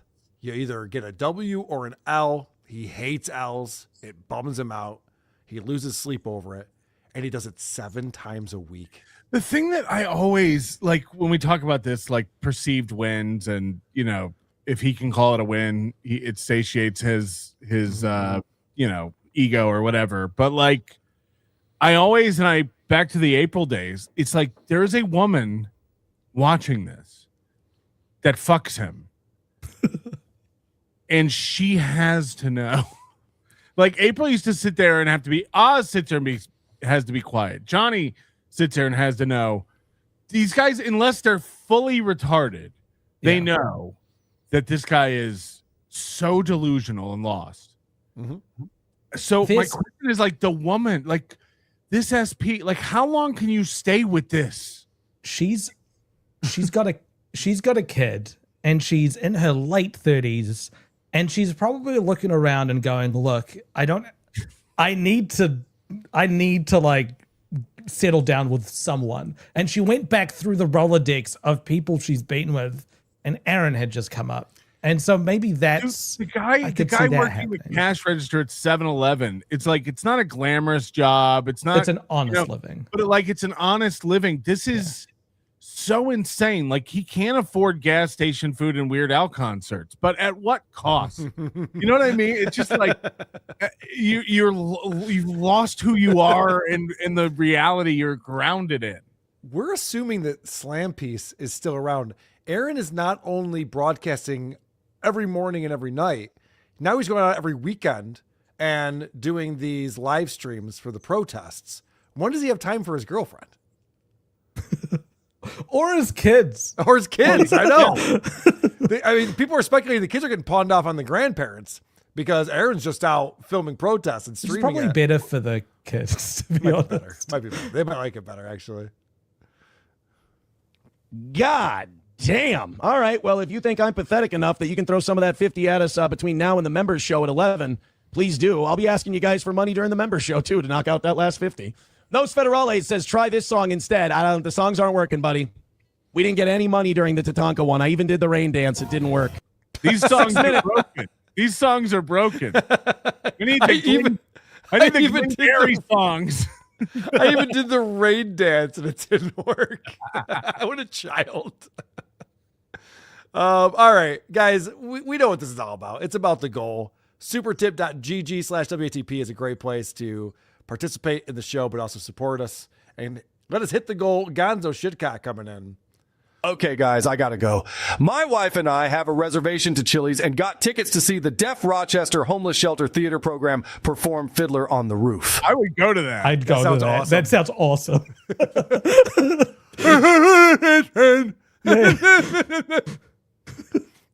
Oh, those fees are tax deductible. It just means he's making too much money. I'm going to have to quit my own show. YouTube's terms of service. Thanks, Labyrinth Mystic. Labyrinth comes back in again. He's throwing every piece of shit he can at the walls. Speaking of Mr. Melton, all poos welcome. I wasn't certain if just looking for solids. Reporting from the Port of Johns. Damn voice to text. Yeah, I don't know if you've heard about my game that I'm putting together, Carl. Name that shit. Where I want all the people from the Dabbleverse to email me pictures of their shit. Mm-hmm. This is not a bit. You know, call me a scat guy, whatever you want. This is for real, for Hackamania. Email me a picture of your shit. We're going to play a game live. Name that shit. And yeah, solids, stripes, whatever you got. Have you received one from a woman yet? No. And we are going to need some women. I know this is a hard pitch, but we will need like 10 of these to do the game. So, like, come on, get over it. Take a picture of your shit. Email it to Patrick and nobody likes onions. So how would you Michaela, guess? Michaela, you might not be able to show your face at Hackamania. Yeah, we'll take your stool. So you're going to try to guess whose shit it is based on... I haven't put together the mechanics of the game yet. We're going to figure it out. I will find a way to make prizes for this. Yeah. So you could win some money for your shit. But what I don't want, what I've had a few people doing, like, I used to work at a 7-Eleven, and one time I found this in the bathroom, and they sent me a picture of some crazy shit with jeans all over it and stuff like that.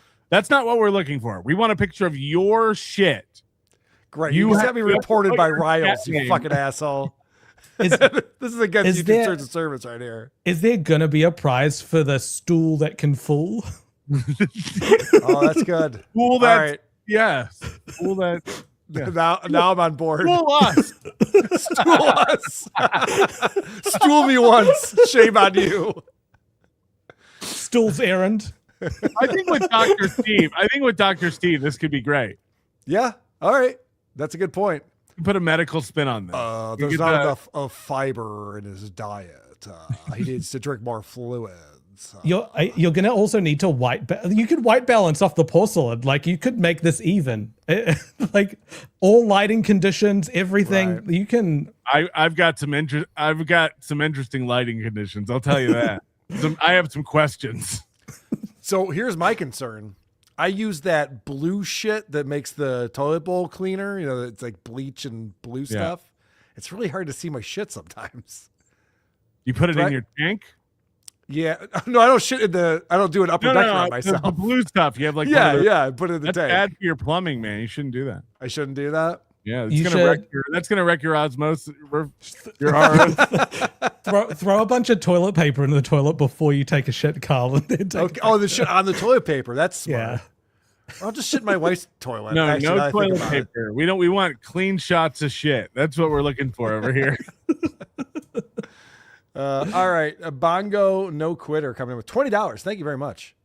I should be honored to have a show that is solely dedicated to me. However, I suck in marriage as a father and as a broadcaster. I can't wait until next week's show. Should be honored. I agree. That's going to transition nicely into the shit eating contest this year. Which, by the way, I'm not participating in. Lever Missa coming back in again. Loser has to wear, and I'm my biggest fan, with their own picture on the back, either giving the double thumbs or pointing to themselves, big dumb grin. Also, a foam 3D printed ass helmet to go with it. That's not a bad shirt. Like, I would enjoy wearing that shirt. Most people running on these shows have narcissistic tendencies and wouldn't be ashamed to wear a shirt like that. That's true. Robert Gade. The only way Aaron could be a bigger loser is if they built a gas station on his parkway. I don't know if you guys have seen Cedric John's videos this week, but he's embarrassing me really good. The house I bought in Florida, there's a Domino's Pizza and a liquor store 5 miles down the road from it. Right. John's been filming that. It's wild. Is that the guy with shit in his pants making fun of where he lives? The guy with shit on his show. That's going to be like, look at this. First of all, you're going to want that during hurricane season. Yeah, no shit. Levered missing again. Not knowing old wrestlers doesn't make you gay. However, those topless photos of Aaron you guys pass around to one another certainly isn't helping your cause. Check out Whom Are These Socials? Yes. Whom Are These Socials debuted last night over on at Cardiff Elect, his channel on YouTube. Tim Bollinger coming in. He has missed so many weeks that I foresee it changing to a perfect month goal since he can't stand all these losses. Yeah, he's going to have to change something. The perfect week thing is out the window. Well, the perfect month would be harder. Right, but he can manipulate it. It's going to change to perfect life. He's going to be like, my life is perfect. There's nothing you guys can do to change that. Natural Negativity, $10 says, this was supposed to be a $100 super chat. Could you send me back $90? Yeah. What's your Venmo? Wait a second. Hey, Baller. Oz is doing what Aaron did and should still be doing. Cornball morning radio. Oz is looking at Toe like, what are you doing? Right. I think you're right. Weird comment. Just joined. Amazing run we are on. No more, huh? Yeah, I know. That was on the scroll, too. I didn't even point that out. Amazing run we are on. He wants to be celebrating, but he's also actively broadcasting his losses. So also it's got him typing like Yoda. Amazing run we are on. G-Rob, member for 3 months, says, I have to ask Melton if us ladies can at least get a T-shirt for sending in a pic. Well, it's gonna be very weird for you to be the only one with a I sent in my shit T-shirt. You're a woman. That's a good. I do need to incentivize people to send in pictures. So yeah, a free shirt from the NLO store to everyone who sends in a picture of their shit. How about that? Wow. Okay. It's not bad. It's not a bad. Yeah. And a chance to win cash prizes at Hackamania. Come on. So thorough Joe Burrow, who by the way put together a great video of Aaron's big loss on Monday morning stream, says, keep it simple, match the shit to the shitty. If you post your shit, you post your face. I like the idea of just going by chat names. We don't need to dox people. We can just go, this is just Jules' big healthy log. Yeah, I bet this guy isn't even Joe Burrow. Right. Now he wants to dox everyone. Lever Mystic, I'm telling you, poop clue will work. Pick and what meal you think caused it. Then Dr. Steve can grade it on the Bristol stool chart. Beware auto flush. I do have the Bristol stool chart up here behind me. I do think we'll probably do some of that stuff. There'll be like what caused this, like. This is selling 0 tickets to Hackamania, by the way. Everything that we're talking about. No, I think this is going to push it over the top. There's potential here that we might be seeing Doom's shit before we see Doom's face. That's true. And then we'll know it's a woman. Right. Hackamania, hackamania.com is where you can go to purchase your tickets. We're going to be in Las Vegas April 10th through the 12th with this program, as well as NLO and Tukey Soup and WATP and the Creep Off. We'll all be there at Hackamania. We'll have comedians. And you can go check that out. Hackamania.com, promo code WATP, 10% off your purchase. You can't save more with any other promo code. So don't even try. WATP is the promo code to use. Tim Bollinger is back again. He'd only miss 1 month instead of a possible 4 weeks. Sounds better if you only miss 1 instead of 4, Patrick. I see. Got it. I see what you did there. I mean, it doesn't matter. All this is just, he makes up different rules all the time anyway, so none of it matters. And this next clip I want to play is where he's talking about how competitive he is. Mm-hmm. And we all did this as children. You play a game with your friends and you're losing, so you just change the rules. And that way, now you're winning. You're like, oh, well, no, actually, the objective is to do this thing. Yeah, it's the kid from Big Daddy saying, I win. The game is I win. Right. So this is Aaron on, oops, wrong screen. This is Aaron on the 28th. And he's struggling here. Oh, shit.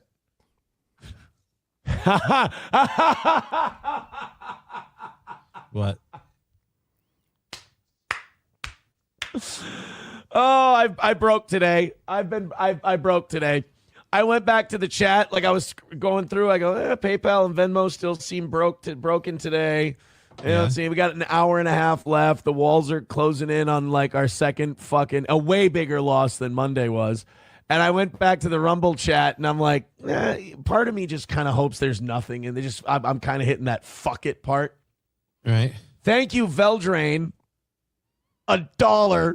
That's what was in there. It's crazy that Aaron thinks everyone else is feeling his feels. So Aaron's cracking up right here. He's just like, no one's going to give me fucking money. I guess all of this is fake, and I'll never be a broadcaster again. Oh, you gave me $1 fucking. No one else is going through this with him. Not even Johnny. I'm just a loser. I guess nobody likes me. Right. I guess I don't do a real show. I guess I'm not good. Not even Johnny is understanding what he's going through. It's like Aaron likes to pretend that he's playing a character and none of this is real and these things don't actually get to him, but he can't help himself. It bothers him. And Johnny doesn't care. Johnny's getting his 50 either way. Right. Doesn't give a shit.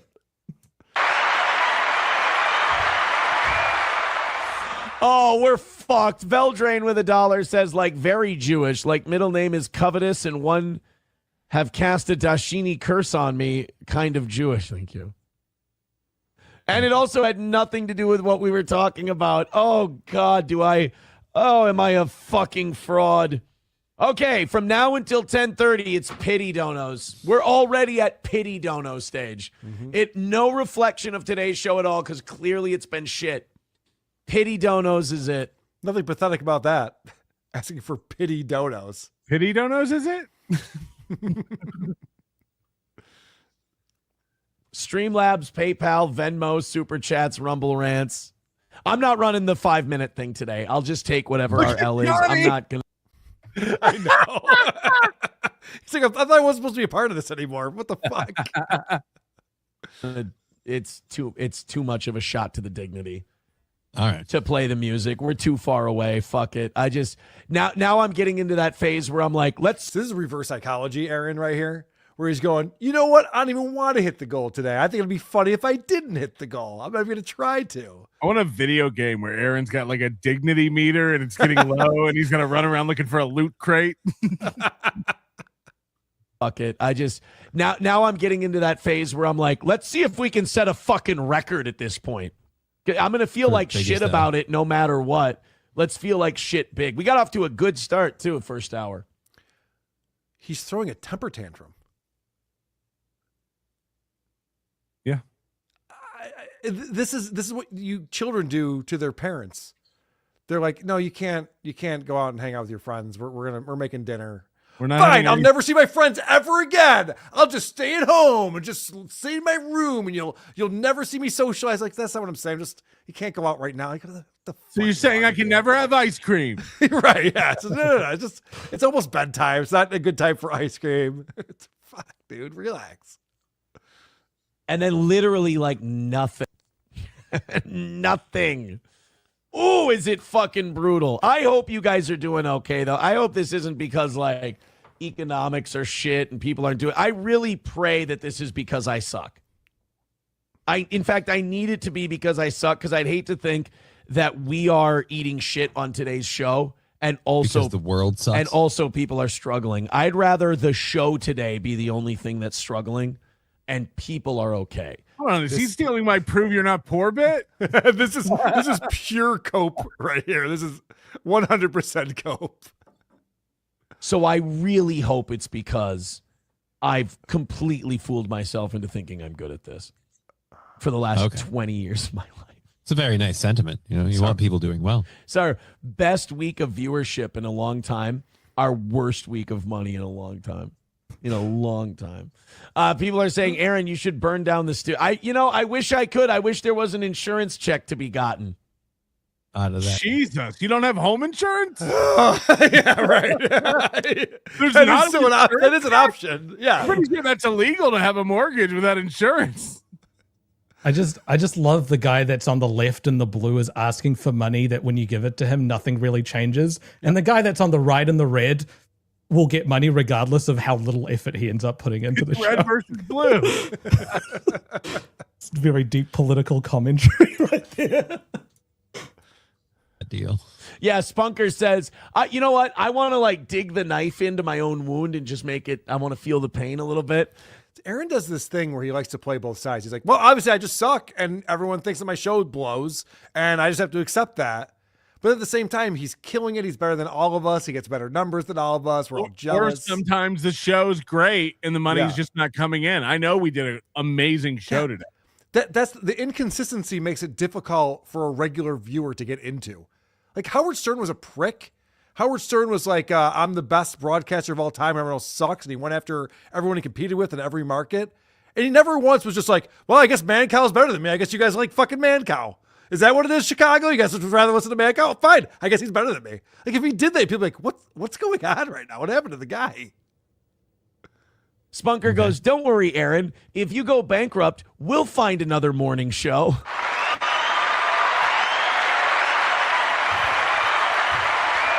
As long as you're doing okay, buddy. Yeah, I just want Spunker to be all right.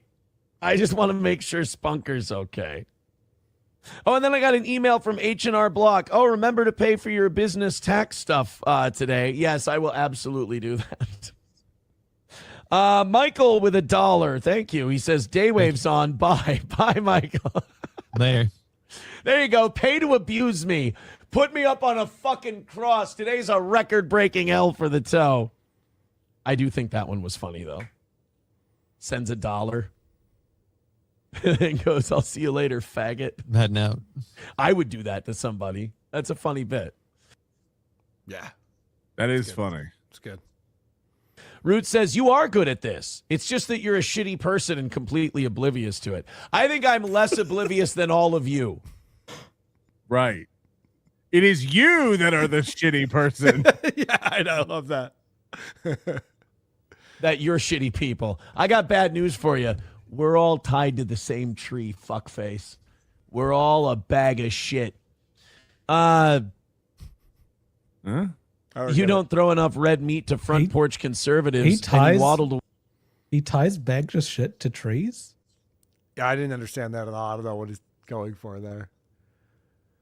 This right here, this is a wild thing that he says. Opie always says the same thing because, as you guys know, as Aaron's becoming a man of the people, he's out at the protests. I'd be huge if I just pandered to this right wing. Yes, which is something that he's been doing forever. This is the whole time I've been watching him. That's all he's been doing. But now that he's just like, hey, guys, maybe I shouldn't be shooting people. And they're like, what? We like ICE shooting people. What the fuck is wrong with you? Base take. Yeah, so now Aaron's becoming the libto, as people are calling him. And he's losing viewership because of that, according to Aaron.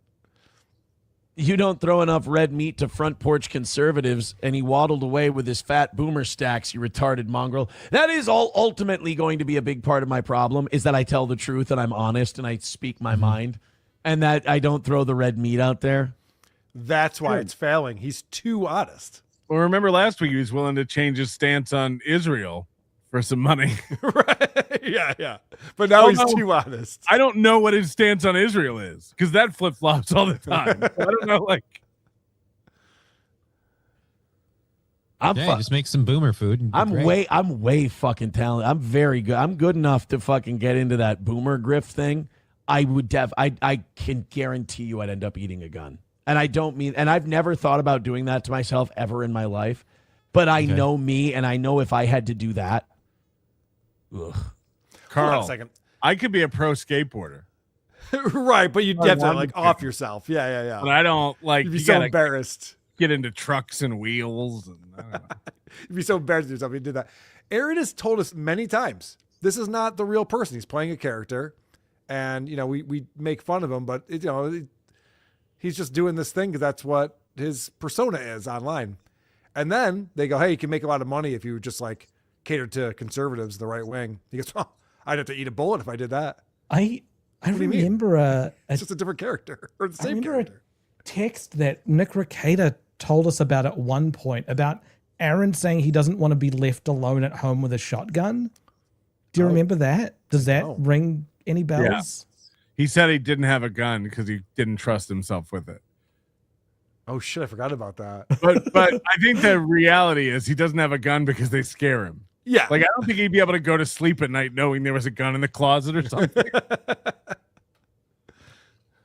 Balls deep. It would gross you out. I'm lying to people, One thing that saves me when I'm rattling my tin can on the internet and begging for people's money is that, hey, at least I'm being honest. Balls Deep with $2 says. So now he's okay. This is why I'm confused. Now he's honest. Okay. Show me your tits. Thank you very much. Need some more zeros for that, my friend. Yeah. Put 2 zeros behind that. You know, it's sad. If he put 2 zeros behind it, we'd still be just a tiny bit short for today. Wow. We're fucked. You're tiny bit Train short with $1. every day. Am I right? From what I've heard. Caller says, I won't watch another morning show. I'd watch Sneeko. There you go. Well, now I feel like you should pay us for how we're saving you. We're doing you a favor. Bigot on Socialist Media says, you mean doing a... Kumia in the chat says the irony would be him using his toe to pull the trigger. There's an L for the toe. The bad toe. Did you see the bad toe this week? Did you see his bad toe this week? That was disgusting. I did not. I heard him reference it. Man. He dropped something on his toe and his toenail has fallen off and it's growing back and it's halfway done growing. So he brought that out and showed us. He shaves his legs. This guy shaves all the hair on his body. And he's got like bruises and sores on his Whoa, legs. whoa. Right. I know bodybuilders will like shave or wax or something. Swimmers. Professional swimmers. Swimmers will do that. What the fuck Yeah. is it? Why is Aaron shaving his body hair? Because he's swimming in pussy. He does it because, and he said this a couple times about his armpits. He says it's science. Right. Bacteria sticks to your body hair, and the body hair, and then that bacteria eats the sweat and then poops out bad smells, and that's why he doesn't want to have body hair on his body. So he just wants to be a sweaty guy with dried sweat on him. If you don't have armpit hair, the bacteria can't poop. Yeah. So when he's naked, he literally looks like a Ken doll. There's no dick and no hair. Someone in the chat says he doesn't shave his hair. He just doesn't grow any. That makes more sense. I've seen him try to grow out his facial hair. So yeah, that would. His legs were hairless. Like it was, weird. They were hairless. And you know, like how women get like random bruising on their legs. Like it was like those sorts of legs. Yeah, if you go look in the shower, the pink razors are his. Exactly what Bubba does now. Oh, is Bubba throwing out the red meat? I get why people do it, man. Like there's a lot of money in it. It's just there's no soul in it, is all. I hate this. This is what Opie says too, where he's like, we could make so much money if I just talked about Trump all the time. So no, you have to be good at it. You have to get people who agree with your opinion to believe that you have that opinion and to have some interesting takes that are unique and not just regurgitated shit that you see everyone else saying. And so Aaron's just like, I could totally do that and make tons of money, but I'm above that. He sells that for everything. What's he talking about? He's reading fucking Rumble ad reads, live reads. He can't wait to read them. Now he's acting like he has dignity. Here we go. Let's go with the people who pay us. Midland Armory, downtown Foley, Minnesota, midlandarmory.com. Go check them out for your suppressor needs at Midland Armory. You know, like if you're gay and you need to suppress that. Yes. Go check them out for ammo, optics, knives, parts, and gear, whatever you need for. Here you go, YouTube. Looking for a silencer that can stop these voices in my head. Silence the doubts. Or whatever you need for. Here you go, YouTube. Guns! Fucking guns! Midland. He's cracking up, right? Yeah. Also, isn't this a violation by saying this? Of course. But also, these are not real sponsors. He's trying to soothe himself by acting like he's making money on the show. These haven't been sponsors in months. Right. They're not paying him anything for this. You'd have to be retarded to be a tow truck company advertising on this show. You'd have to be actually retarded. Armory in downtown Foley, Minnesota, midlandarmory.com. That's a good one, right? I thought it was pretty good. I had myself a nice chuckle when you. That was a good read. When you did that. That was a good read. All Care Towing. When you're so fucking retarded that you put your fucking car in the ditch like that crazy black lady from the evening show, call All Care Towing. They're fast, they're good, and unlike this show, they deserve your money.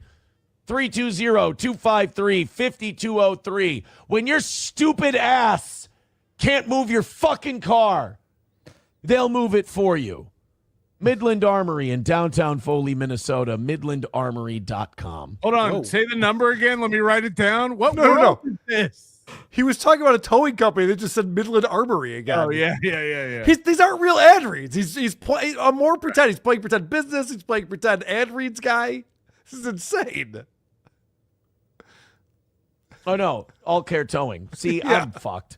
320-253-5203. But by the way, before anyone calls the mental institution, I do need to make clear, this is all part of the performance. Right. Okay. If I were being honest right now about how I feel, I'd be angry. I'm performing, so I'm self-flagellating. And Stoney's in downtown Rockville. When you realize everything you've worked. Comment, Moody. It's not real, guys. I'm not really that hurt. It reminds me of, and this is getting deep into other stuff, but Josh Moon's latest video where he's talking about losing to Nick Rekieta in the Court of Appeals. Mm-hmm. He was like, I really wanted that body cam video. I actually didn't want that body cam video at all. Like it's a waste of time. I hated it. It's middle school shit with all this sour grape stuff that these guys keep repeating. Right. For 20 years that you're a fraud and you fucking suck and you're terrible and you don't. Let me back that up. Oh, God, yeah. This is always fun. That's his ringtone. And Stoney's in downtown Rockville. When you realize everything you've worked for 20 years that you're a fraud and you fucking suck and you're terrible and you don't deserve a fucking dime for it, go drink yourself to death at Stoney's. It's all performative, guys. This isn't actually what's going on in the back. This guy never goes to Stoney's. Ever. No, it's 40 minutes, 45 minutes from his house. No, I know. But remember, he's trying to tell us that like all of these negative thoughts he's having, all this self-doubt that's coming out of him, like screaming out of him, is all just an act. You know, this isn't actually what's going on in the back of his mind. It's not why it's coming to the forefront right now. Right. I'm role playing gay.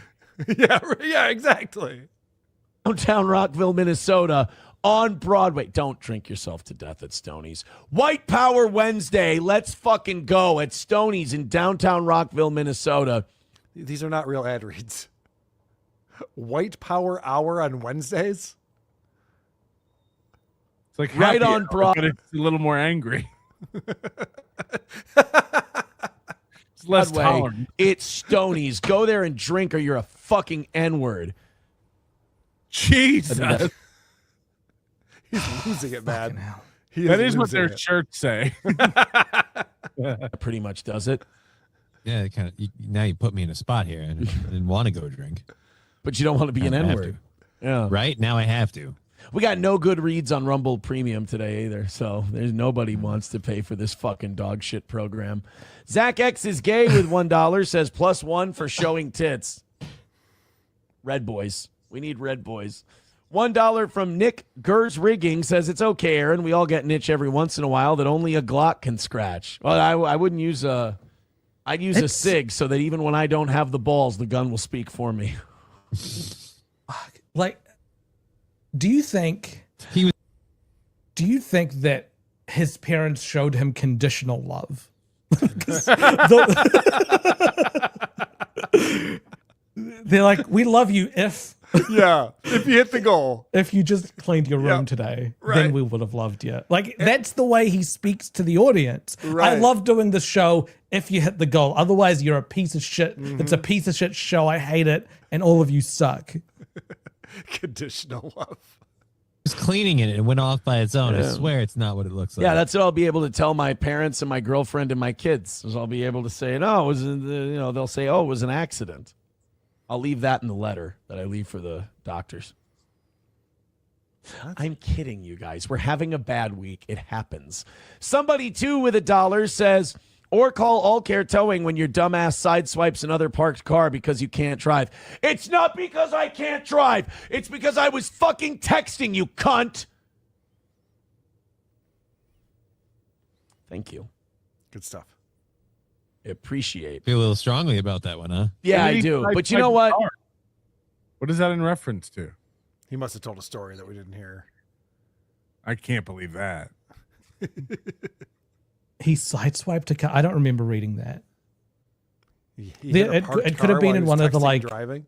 It could have been one of the driving recklessly ones from a few years ago that didn't have a that's explanation. Right. What was I thinking? I'm like, yeah, maybe something happened we don't know about. Of course, Moody would know about it. Yeah, right. There's public record of it. Look, I am an expert in this man. I hate that that's become what I know. People are like, Moody's smart. He's so clever. No, I'm fucking dumb. Like that, if I was smart, I would not be interested in him.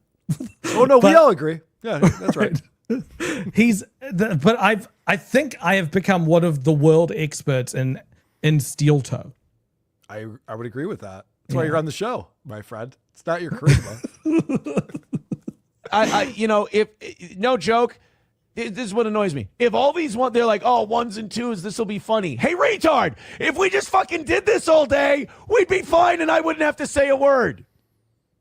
Oops, should have listened to the OGs with a middle finger. Thank you, buddy. By the way, I hate his name, like should have listened to the OGs. That's all I've ever done. All I do is fucking cater to you people. Even when I want to do a really good show and you're like, don't talk about this or that, and you spurg out. Wow, this is crazy. Wow. That's the show. This goes back to Aaron saying that April was holding him back. The radio station was holding him back. Now I'm going to finally do a pro show. So he's been able to do a pro show on his own for all this time. And he goes, the fucking listeners are now holding me back. They're dictating to me what I'm supposed to do. It's a new level of frustration because his live streams that are getting all these views have shown him that even the things that are working aren't working. Yeah. And that is terrifying him. Yeah. And people can tell when you're pandering to them. Yeah. So if you can do that for a little bit, but if your entire show, like you're keeping your thoughts back and what you want to do back because you want to pander to what this audience is like, they'll call you fake at some point, which is what happens. I fucking listen and I pay attention.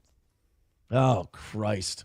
I've hosted a show for coming up on 10 years in March. If I blamed my listeners for my show sucking, I don't even know how you could wrap your head around that. Yeah, everyone knows it's you. Right. Yeah. You're responsible for your show. Your listeners are the listeners are a reflection of the host. Like the host will that's cultivate. Wild. He's like, culture. I would have done a great show, but you idiots won't let me do it. What? Yeah, I don't know about you, Carl. I don't ever get comments about Nazis and N-words. Right.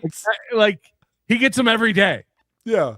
I did have someone give me Mein Kampf at our first ever live show in Chicago, but other than that, I've had a pretty clean record on those types of things. That's just a fun, light airplane read. All right. Thank you very much for that. I appreciate it. That put a little dent in what we've been doing today. We're still going to lose. Like, it's still going to be a record-breaking loss today. It's going to be fucking brutal. but I appreciate what you've done. Fauci's Pangolin with $1 says, bye, Aaron. See? That's one of our OGs. And I'm talking about the SIG, and they're like, bye, Aaron. See you later. That's the appropriate response. Thank you very much. You want to bullshit our way through some news stories while I sit here in my head and just seethe about what a fucking failure I've been this week? Yeah. Just sounds great. Turn off the show. Like, turn it off and come back when you want to do it. Like, we don't have to be here. Yeah, it's a really good point. Aaron works for Aaron. Right. This whole thing was just like, well, I have to be on the air for another 30 minutes. So I guess you guys all have to fucking deal with this. You don't work for a radio station anymore, idiots. Yeah, you give me a lot of shit, Carl, about my erratic schedule, but I'll tell you what I don't do. I never do a show when I don't want to do a show. Right. Ever. It's because the show is his jail and he's doing time. Yeah. Yep, he has to do his time. That's how he treats. He's been sentenced. All right, sounds like a plan. I think it's a good idea. This is about people sadder than I am. So this will make me feel good. Did you know that people are like going to therapists now for how much AI content they consume because it's making them want to end their lives? Welcome to 2 years Why ago, wouldn't they Aaron. just stop with the AI? I don't content? understand this whatsoever. But this is apparently a huge problem for people. Oh, anytime anyone gives money today, by the way, I'm stopping the entire show. Balls deep with $2. Yes, $2. I'm stopping the entire show. That's a good idea. So the show's not making any money, so make it worse. Definitely sabotage your own show because you're not making any money. It's smart. We're on the precipice of a fundamental shift in steel toe. I can't believe I haven't thought about this. All right. You know when Joey C discovered Uncle Bob? Yes. The same thing is going to happen Explain to what Aaron. Uncle Bob is to people. Yeah. So Uncle Bob is what Joey C calls Chat GPT. You can name it. You can give it a voice and a personality, and yeah. And so he talks with Uncle Bob about everything that's happening in his life, about all the other shows. But he also gets all of his advice about how to run his show and what to do. All his ideas from that. The thing about these LLMs with these agents is that they glaze you. They glaze the shit out of people talking There's a to South them. Park episode with It's Stan Marsh. Like how not getting drunk Randy. makes you a more extreme version of whatever you are internally. That's what these things will do. They'll just reinforce whatever bad ideas or stuff you have. So yeah, this could be. Yeah. I wanna do a character where my nipples are the eyes and the belly button is mouth. It'll That go, is such okay, let's game that out. That could be fun. And it'll just lean into it. What a fun, innovative, playful way to interact with your audience. And it would lead you to it loves every idea that you come up with. Right. Aaron has started using AI for his thumbnails. It's only a matter of time before he starts using it for his titles. And then from there, it's a very small jump to talking about his ideas with ChatGPT. And we will see a glazed up LLM-brained Aaron that is going to be fantastic. I can't wait. Also, like he'll go like, isn't it crazy that NLO thinks they get more views than me when my uniques are, because it can't see unique, so it's gonna go like, yeah, like obviously your uniques are killing it.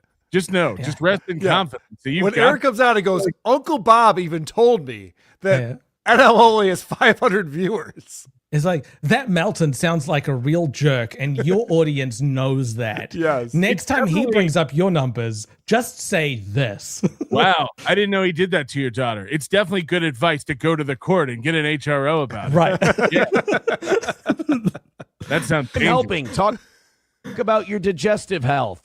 My shit hasn't been all the way solid today, the last couple days, but that's probably diet related. It's been soft. Like, it's been solid. It hasn't been like runny. Send me a pic. Yeah. Send it in. You'll be part of Hackamania. You know how some morning shows have weather forecasts? Yeah. He's doing a shit cast. Yes. Soft and runny with side of eggs. Yeah. I'm not really sure. I didn't eat that I didn't bad. do up my zip, so I've got a cold front today. Yeah, I didn't eat that bad yesterday either. Thank you, Easy Money's wife, for gifting a membership. Yes. Thank you. Yeah. I appreciate it. Keep it going. What's going on with his mouth right there? Is that one of the missing teeth? Yes. He's got a missing tooth on either side of the bottom Dwight row. for gifting a membership. Yes.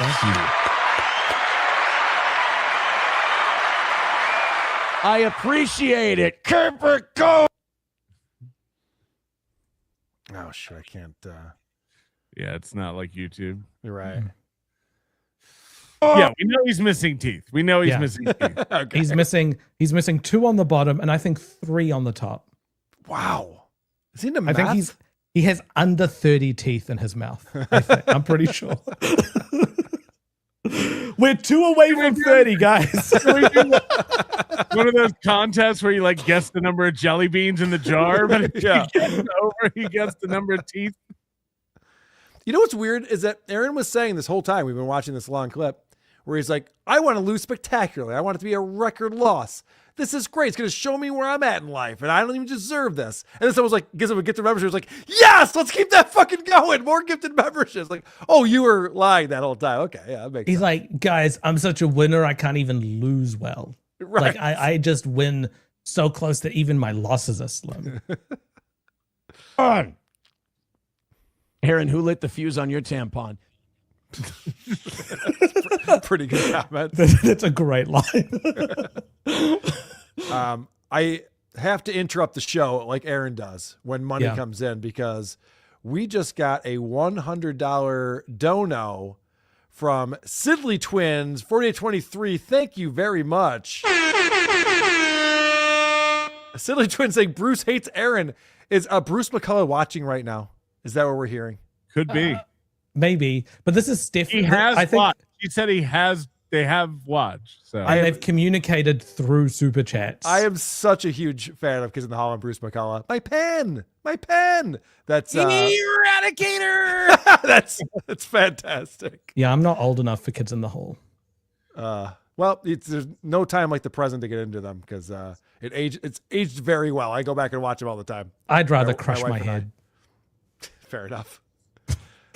All right. Supertip.gg/WATP is where you can go to support the program and participate and help us hit the goal, Reverend Mystic. Has Aaron ever had a no money show? I see that as being the final loss when he starts changing the goal line. As long as he makes money on every show, then it's always a win for the toe. yeah, if he gets to a point where he's not making any money, he could be the first channel to have a 24-hour channel that's just live.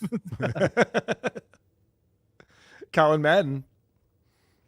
It's awfully magnanimous of Melton to save third world aristocrat a lot of effort selectively editing their next video.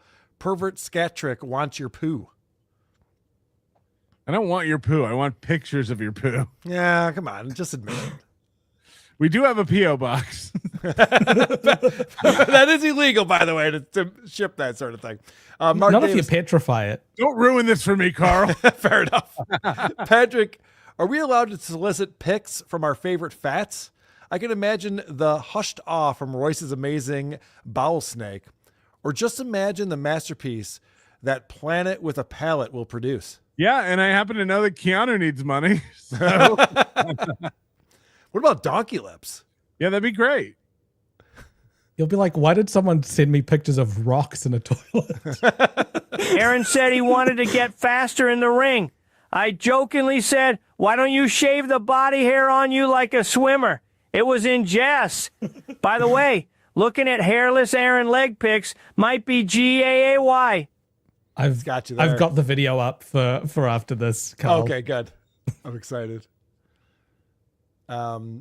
Twade says, I'm sad Melton would never marry me because I'm in this chat. I'm very depressed. I think this is a reference to me going off about Ice Dancer yesterday. And there, I will clarify, there are plenty of fine women in the chat room who are greatly worthy of being married. I was talking about people who are dating, who are serial dating streamers. Yeah, and streamers. Yeah.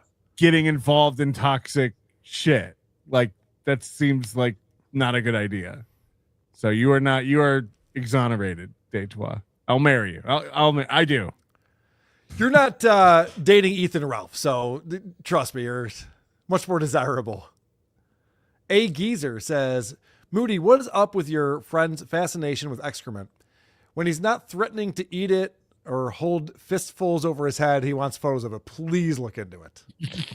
I don't know. Like, I think the idea of shit is funny, but Very then when the problem is when you talk a big game, you're gonna face the reality of shit at some point, and that's when it stops being funny. I can't make it clear enough. I don't want to smell or see in person your shit. This could be a very funny game. I am not, and also, if you want to know who's obsessed with shit, look no further than somebody like Karmic, who brings it up on every show. This is a new bit that I'm trying to, we're generating some heat for Hackamania with this. It's steamy. Yes. A Geezer says, by the way, my previous excrement chat was stopped on Super Tip for sexual content. So that's telling on yourself. Why are you talking about shit so sexy? Why are you making shit sexy? Look, Rocco let Dr. Steve finger his asshole live at Hackamania. Allegedly. There's so many worse people. I don't want anyone to smell this or be exposed to it. Pegleg Turner says, I like how Crutches looks to his right when he's talking to Aaron. He sells it. Yes. I feel like they're in the same room. It's the opposite of what you did to Blind Mike, Carl. You make him look off the left side of the screen when he's on Dabbleverse Live with you. Make him? Yeah. Like you I don't control where he looks. Neither does he. You know he's looking to the left, or his head is pointed to the left. Just put him to the right side of the screen so that it looks like he's talking to you rather than the corner. Did I ask for notes? I don't remember asking for notes. No, but sometimes when something is just so like obviously bad, you got to bring it up. But I also look this way, Moody. Do you understand that? I also have. Yeah, that's why nobody takes you seriously. My monitor. I know. Senator John calls me out for that. This is where my monitor is. Where all the stuff I control is over here. Okay, Ricky Bev coming in with $5 on supertip.gg/WATP. I don't shave my body hair, guys. Jeez, I'm naturally hairless. Never went through puberty. Suck it, nerds. Another win for the toe. That I believe. Naturally Adam Davies coming with $5. $10. Adam Davies. And now for the shitting forecast. A high-pressure ego remains centered over St. Cloud. Low confidence forming rapidly. Variable income. Isolated donations expected. Seas choppy with passive aggression. That's perfect. Yeah, we're just in the eye of the money NATO. Like it's there's not much money here, but it's gonna hit us soon. Young Sam coming in. Send in your duties since Patrick has to eat them, Mr. Homeowner. Got you there. All right, you got something to show us here, Moody? Yeah, this is the second leg that Aaron was showing on the show. So there's he showed the first leg on the show, and then he said, if you guys give me enough money, I will show you my other leg with a bad toe. Thank God we know there's not a third leg. Jeez. It's a stump. A kickstand, we know. Yeah, no, it's not a kickstand.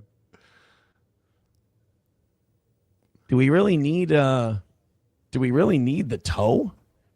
I mean, it's not that. I don't know if I can get it that Bring close. it closer. I don't. There you go. Can you see that little devil? It's kind of tough. Can I turn my? Here, I'll break my goddamn foot in half for. I said it looks like he's shaking hands with a fat midget. Yeah, it looks like it's doing a thumbs up. Is that Vinny Paulino? What's going on? Amy Roloff is giving him a high five. It's so pale compared to him. But my feet are probably like that too. But yeah, you can see it's still a bit exposed there. It's growing back. It's painful when that happens. For you. But you see, like, I guess there is some for here. content. He's showing his feet. But you see these like random bruises. Hey, a lot of pretty girls make a lot of money doing this. Yeah, I'm aware. There you go. See where that nail is coming in? Right. No. Right? Like where? There's that. He's put his foot where Oz usually is. It's his co-host. That weak nail right there. And then from there up, there's no nail. That's what happens when you drop a heavy object on your foot. It's fucking brutal. Oh yeah, he's also the play-by-play guy. Yeah, that's that's pretty much it. There was his other foot. If we want to watch him pull that one up, Why won't he tell us what the object is? Like if you were changing a tire or working in your garage and did like you would just say it. You'd be like, what? Why would you go? I dropped a heavy object, like, and be so right. Yeah. vague. he says an he says anvil or a earlier- piano. Just no, explain. it's he says it earlier in the episode. He dropped a cornhole board on his toe, and that's what that's what made his toenail fall off. This is going to be a dumb question, but you say he shaves his body hair. Doesn't it look like he has hair by his knee? He that does. looks like hair, So right? I But the rest I of was it's like looking obviously bald. I was looking at this in low res, so I didn't quite pick it up. I don't think he shaves his legs. He just doesn't grow hair on He his doesn't legs. grow hair. That's weird. But Let's all these show are ours right now. sorry. We're all going to show ours right now. Carl, go. I just So have you're- normal. I just have normal leg hair. Show your leg. I'm not showing my legs. Mine are very hairy. Like my arms are hairy. So Yeah, you look like a hairy motherfucker.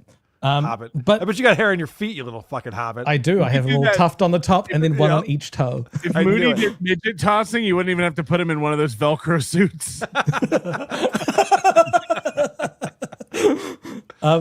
But yeah, you can see that it's just so there's no muscle mass on this.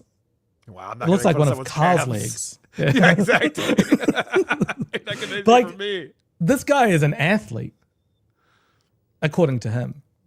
I'm club fucking footed, you asswipe. All right. Oh, I still got a little cut right there. You see that? That's from the Tahoe too.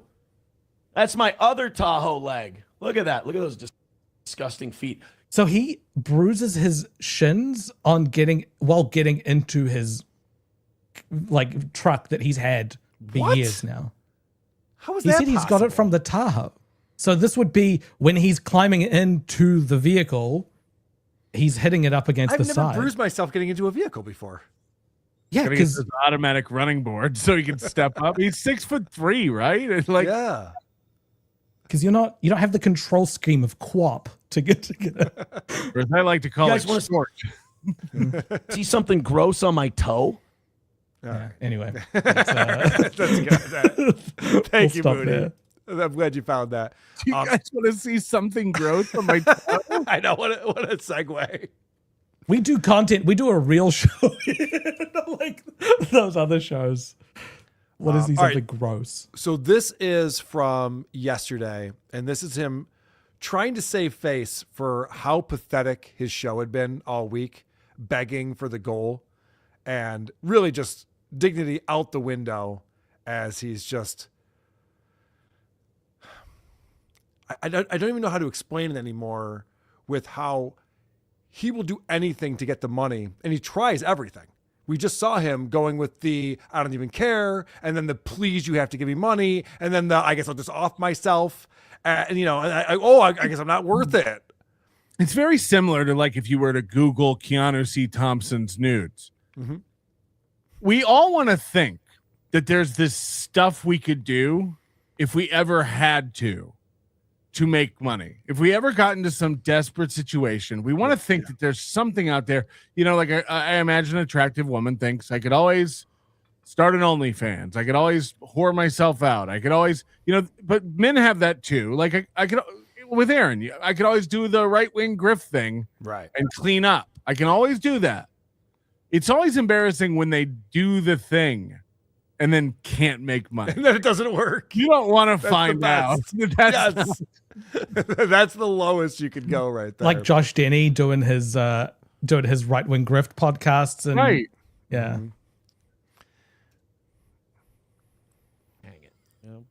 It's the hardest month of the year for everyone.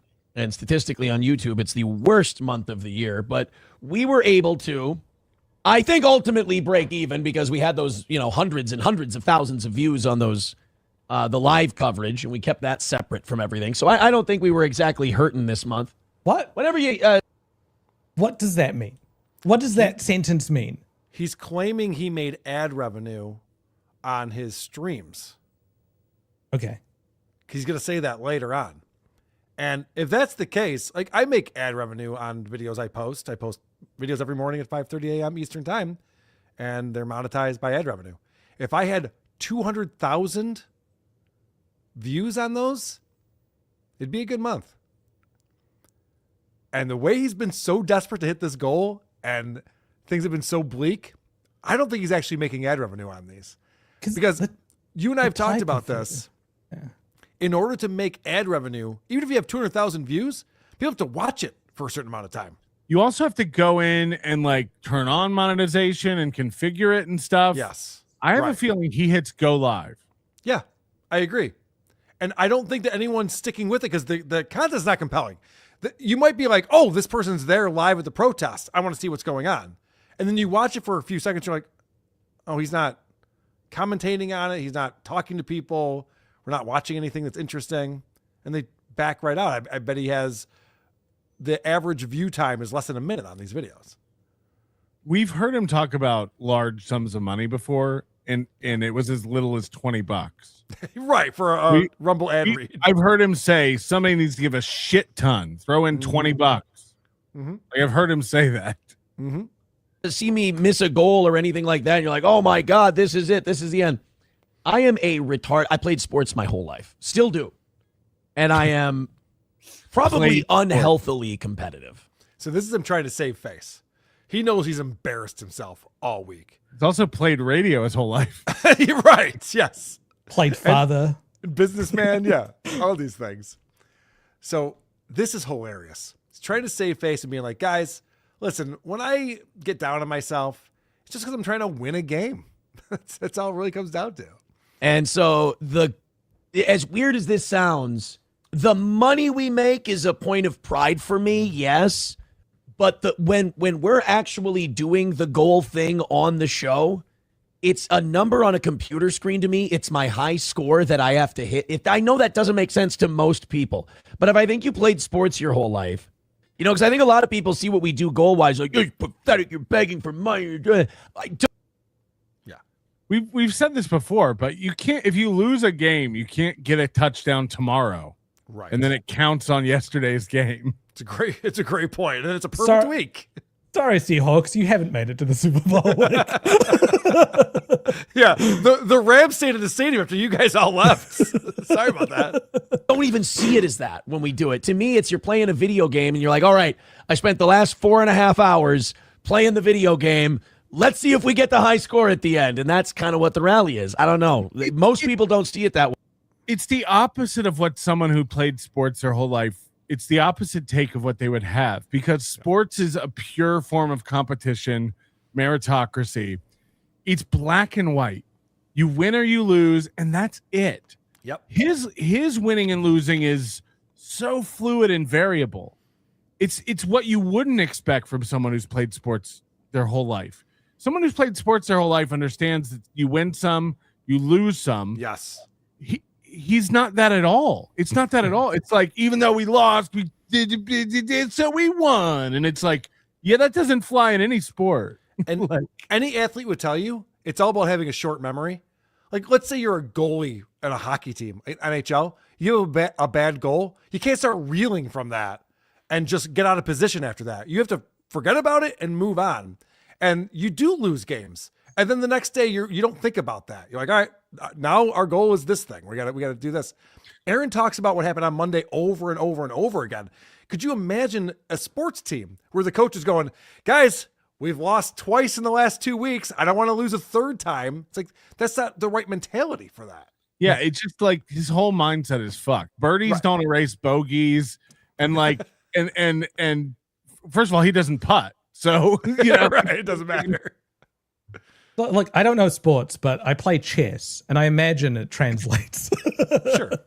But with those ones, yeah, you expect to lose. If you're playing against people that are your level, you expect to lose about half the games that you play.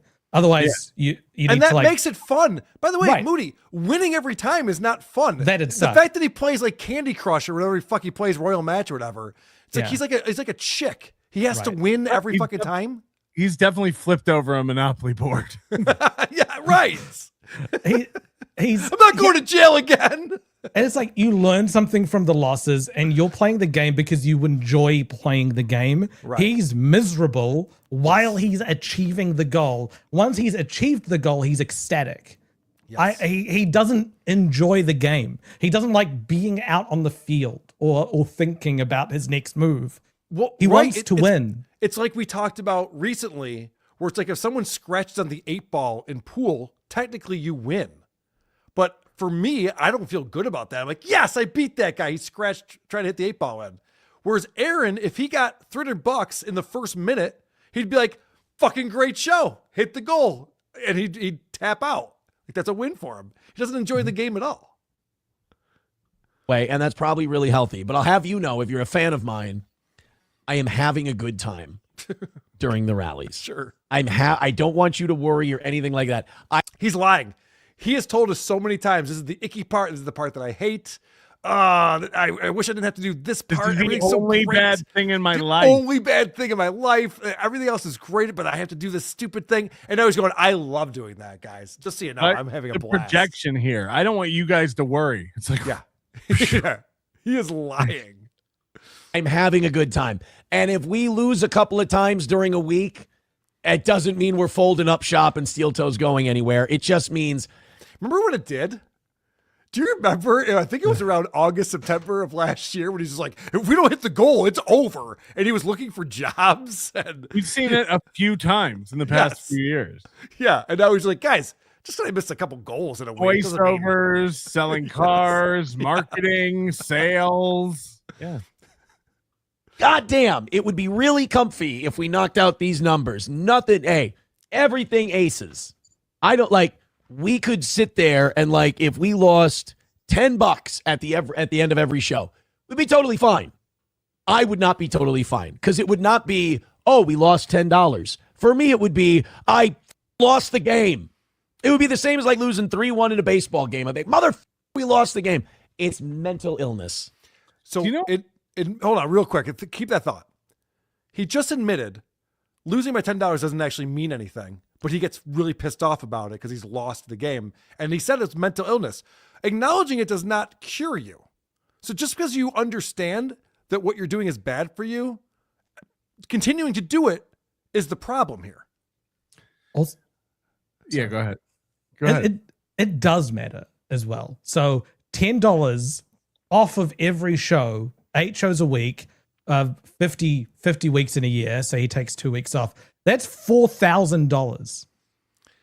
That's make it up with for a fucking company Rumble that's ad reads or whatever. Like for a company that's like just making it to zero. Look, man, because he used to do the movie math where he like would subtract out what YouTube takes and stuff. He doesn't do that anymore. Right.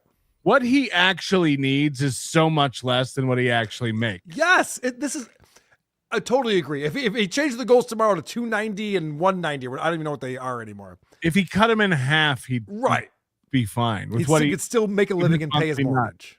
But right. what I was going to say, yeah, go ahead. I think he looks at the business bank account at the end of every fortnight or every month and goes, this is how much I've got to live on for the next month. I guess no Jimmy John's for me for the next few days. Like, I think that's I the think it's more extent. likely no Jimmy John's for the kids. I need my Jimmy John's. That's my show fuel. What were you going to say, Patrick? I think there's an interesting phenomenon here that I can liken to comedy clubs. I don't know if you've ever noticed this in all the years we've been covering him, but he rarely blows by the goal. Right. He never goes 500 over the goal. He used to every once in a while with Chandler and people like that. Or it happened when the April stuff all came out. Yes. But there's a phenomenon here that affects comedy clubs that do this 2-drink minimum thing. And you can go see studies on this. When you tell an audience member that there's a 2-drink minimum or a 2-item minimum for people who don't drink, they buy 2 items. Mm-hmm. And that tends to be what they buy. Whereas if you have a good, successful comedy club with a good vibe and a good environment, you put on a good show, people relax and they order another drink and they order another appetizer. They order, a food item or whatever. They make way more money. They have the bar putting afterwards. that constraint on people. It's a psychological effect where when you tell people I need $300, you struggle to make $300 because now it feels like a chore. There's a show called No Agenda that I listen to. I've been listening to them for 10 years now. Phenomenal show with Adam Curry, John C. Dvorak. They break down media bias. And they have a thing. They're not on Patreon or anything like that, but they do take donations. Value for value is what they call it. And never once have they ever set a goal for themselves. They've never told people what to give them. Like, whatever you think this is worth, if you want to chip it in, great. And they make a shit ton of money. People donate thousands of dollars at a time to them because they're like, hey, for this guy who makes this amount of money, this show's worth $2,000 to me. And this guy who makes this amount of money, it's worth $5. And they're like, yeah, there's no rules. Whatever you want. He said something this week. He said, while he was begging, he was like, come on, guys, super chat, join the conversation. Yeah. And I think that gets to the crux of it. It's like when people super tip or super chat a show they like, they are joining the conversation. They're just having fun. They're enjoying it. They're not thinking about this is this much of what this guy needs. And then when he receives it, when a host receives it on a show that's having fun and talking about something and actually entertaining, I don't receive that as thanks, guys. That takes this off the thing that we are trying. Like, it's about the interaction. It's not about the goal. Right. But I also, I know he listens to the show and takes advice. He doesn't have the fucking stamina and guts to stick that out. He's tried it before. Yeah, he does you're right. it for one show. Yep. And it gets in his head and he's like, guys, we have to do it. That's how our show works. We have to do it or I won't make it. And it's like, just like he said, there's ups and downs. It's like, why don't you do it for a month and see what happens? Change takes He'll time. never do it. He'll never do it. Right. He can't. All right. I want to get back. Moody, I know do you want to share this now or can we get back to this? Very quickly, just because it was part of that winning conversation that we were talking about. Yeah. This is a tweet he put out about 8 hours ago. I'm in New Zealand time. That's why it's in the future and in the past. Sure. Time. So he said this is about the Luis J. Gomez boxing match that they're trying to set up. He's saying, well, the Yes won in a landslide. I hope Lewis in the Skank House decides to invite me. It would be an honor to share a ring with Mike Harrington.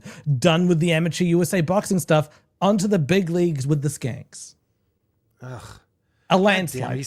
He's so desperate too. Like, he can't be funny about it. If someone says landslide, Carl. Oh, what? Oh, I don't know what the voting ended up. I would imagine 75%, right? 80% would be a landslide. Yeah. Patrick. Yeah, 70. Yeah. 55-45. Out of 700 votes. On 700 votes. Yeah. And most of these people are just like, yeah, I want to see a boxing match.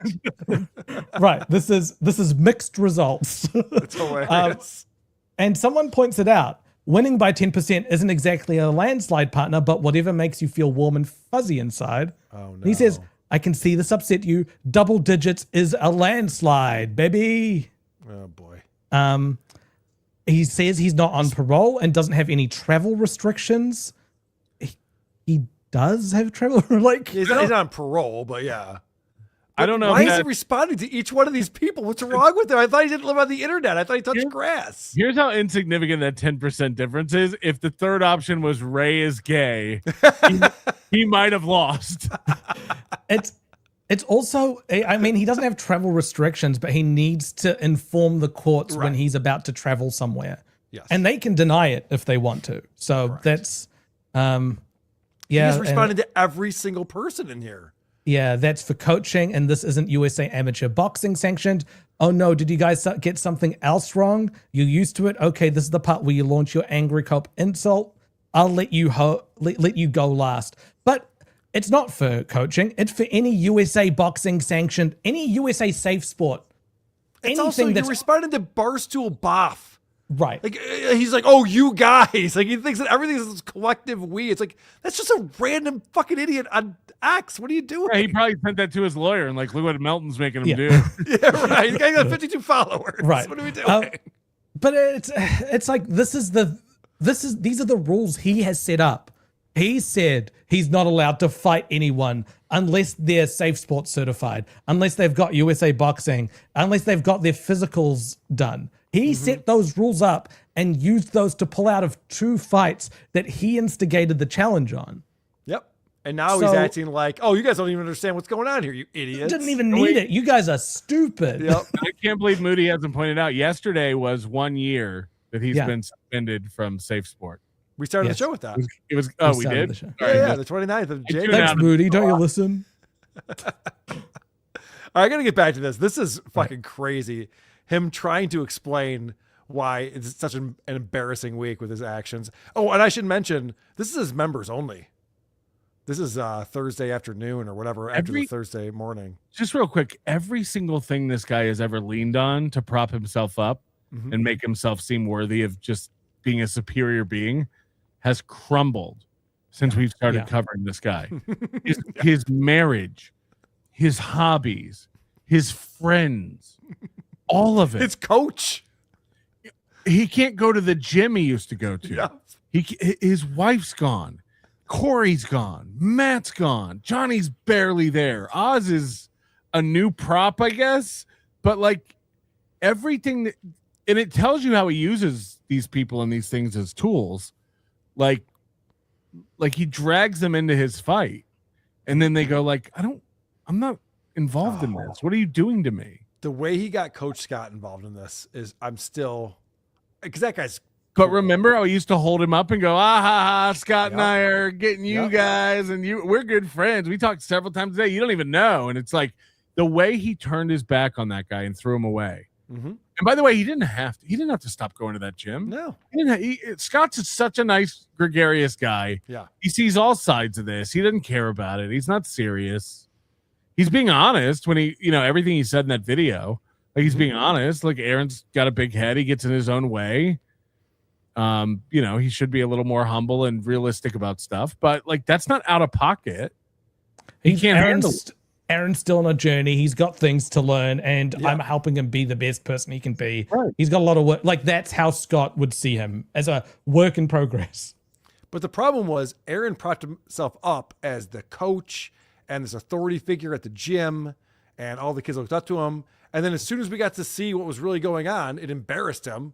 So he had to detach himself from all that. Be like, they're all assholes. Okay. Is what it is.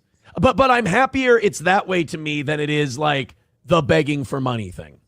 The begging for money thing, that would be awful if that's what I was doing in my mind. He said he's not begging for money? Not in his mind. Okay, so the way he interprets what he does is not begging for money. Well, good, because that would be pathetic and embarrassing. He said he wakes up sometimes like sweating, thinking about the goal. Yes, he's admitted that. No, it's just a game and it's just fun. He doesn't even care. My mind, it's almost worse than that. I'm losing a competition, and that sucks for me more than anything else. Chevrolet JB says, I'm sorry.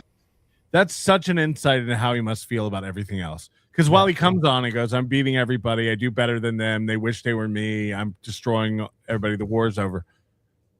He knows that's not true. Right. We saw it with that text to Nick where he said, I have a barely burning career at this point. And that was 2 years ago. He's in a much worse position now, objectively, from any point of view.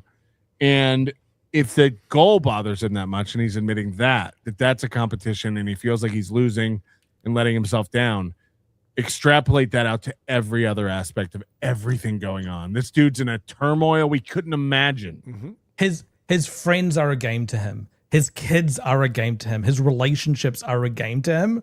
And that is so sad. Like he constantly talks about these steel toe haters have just sad lives. I take some parts of my life extremely seriously. I deeply care about some people that like my family and friends and super tip, right? And super tip and blah, blah, blah. But he thinks that the point of all of that is winning. I couldn't think of a worse existence than just to think that you're winning all the time. I said that on the show last week where it's like, if he ever actually talked to a therapist and the therapist realized that everything is gamified, everything's a W or an L, they would really have to work with this guy on that. Like, oh, that's a horrible way to live your life. But a therapist also will fire a client if that client isn't going to get much help from therapy. Right. If he goes into therapy saying, well, I've won everything in my life is fantastic, and these haters are the ones that hate me, the therapist would say, well, it sounds like your life is going pretty great, so I don't know what we're doing here. It would also, you don't have anything to work on. It would take a therapist 6 months to a year to understand the full, what's going on. Because he's lying to himself. He's lying to everyone. So it's impossible. You need, I've been to therapy, big surprise, but a big part of that is being really honest about flaws, things that aren't going well, things that are going well, and focusing on what you'd like to change. You have to tell them what's bothering you. And if you're not engaged in that process, then there's absolutely no point to doing it. You don't win therapy. You go there for some help. He did, though. Remember, he went to therapy and he was declared not a narcissist. But like you said, if he's not going to be honest, there's no point to it. But he couldn't afford the billable hours for a therapist to understand. Right. They are expensive. That's true. All right, I'm begging for attention again. You guys got to stop getting your feelings hurt so goddamn fast. You guys have to go back. You guys got to look in the mirror a little bit. You guys got to look at the shit you say that I smile at, that I laugh with, that I have a good time with, and you've got to start reminding yourself you have no right to complain when I bust your balls a little bit. I mean, there is not a broadcaster in this business that would let you talk as much shit as I do and let it roll off their back. And the only price you pay for that is I might make fun of you and make you the center of attention once in a while. I would love to compare. So we're all in a chat group. We talk about Aaron occasionally. Yeah. Not all the time. You would be hard pressed to find a chat in that group chat that's been going on for years now. You'd be hard pressed to find a one sentiment from one of us where we're complaining about what Aaron's doing. That's a fact. Except for Rocco. Rocco would. There's some Rocco frustration about what an idiot he is, but not like he's doing this to me. Right. No. And if you were to read all of Aaron's texts and emails like I have. Hi, FBI. Can you imagine what is? I would be willing to bet money that his conversations are they're doing this and they're doing that and they're while he does this act, I let it all roll off my skin. I don't. It's silly to me. It doesn't bug me at all. Can you imagine the text to Ashley LaRue and to April and to SP and his friends and It does probably roll off his back. He's just arched his lower back in such a way that it's aimed at the courts. He's literally saying how thick-skinned he is. Meanwhile, I watched a clip from Monday where he blocked a guy while he was begging for the goal who said, beg more. And he goes, all right, you're out of here. And he blocked the person. Right. It's we don't block anyone. People say horrendous things about me in the chat. All chat log. We don't block anyone. Prove it. In the comments, say the most horrendous thing that you can think of about Carl. I mean, I just click on random ones. Yeah. Say horrendous thing about Carl. You need to title it like that and then say the most horrendous thing underneath that. I will fucking block you if you do that. Don't listen deleting. There'll be 0 comments on this video in 2 days. Carl, I will. Yeah. I'll check back and reply to every single one that says horrendous comment about Carl, and I'll tell you my thoughts on that. Perfect. Good luck with that, Moody. I guess Super Tip's not going to get any more development done. Be fine.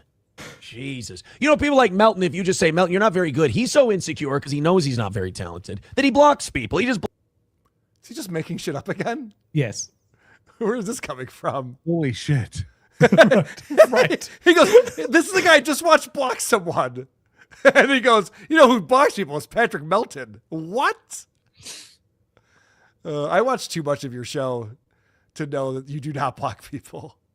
This is retarded. There's the only people that get blocked in Patrick's chat are people who are spamming or doxing people. Otherwise, even then, I watch Patrick go, hey, just cut it out because you're just spamming. We just don't need it.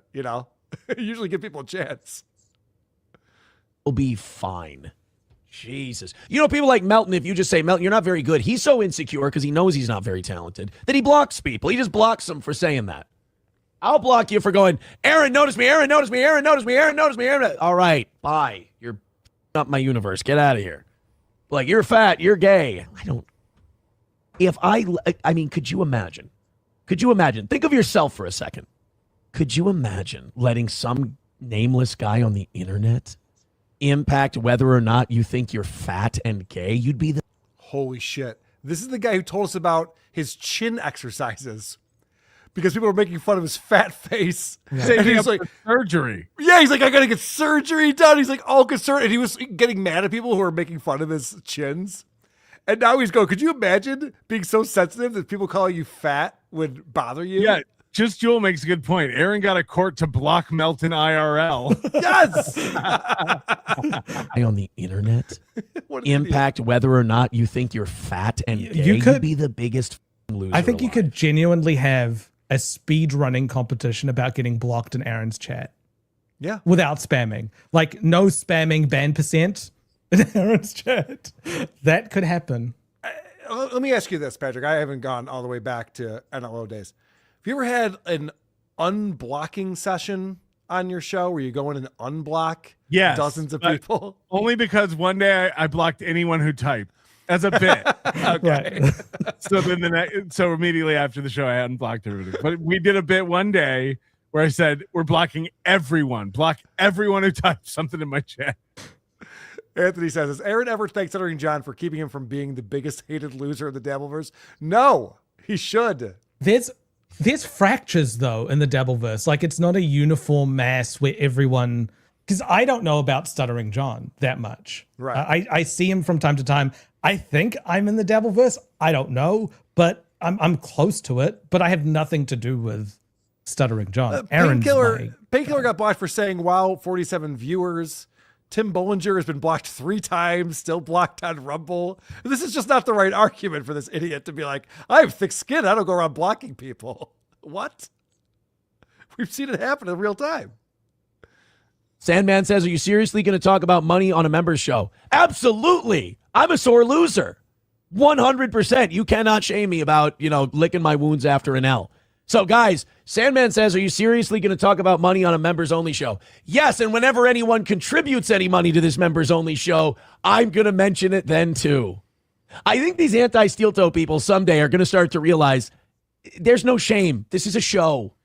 They act like this is my real life. They're like, you're online. This has to be your real life. I'm not like you. No, you're not. You're online for 9 hours a day. No one else does that I know of. These aren't his anti-steel toe people. These are the members. Yeah.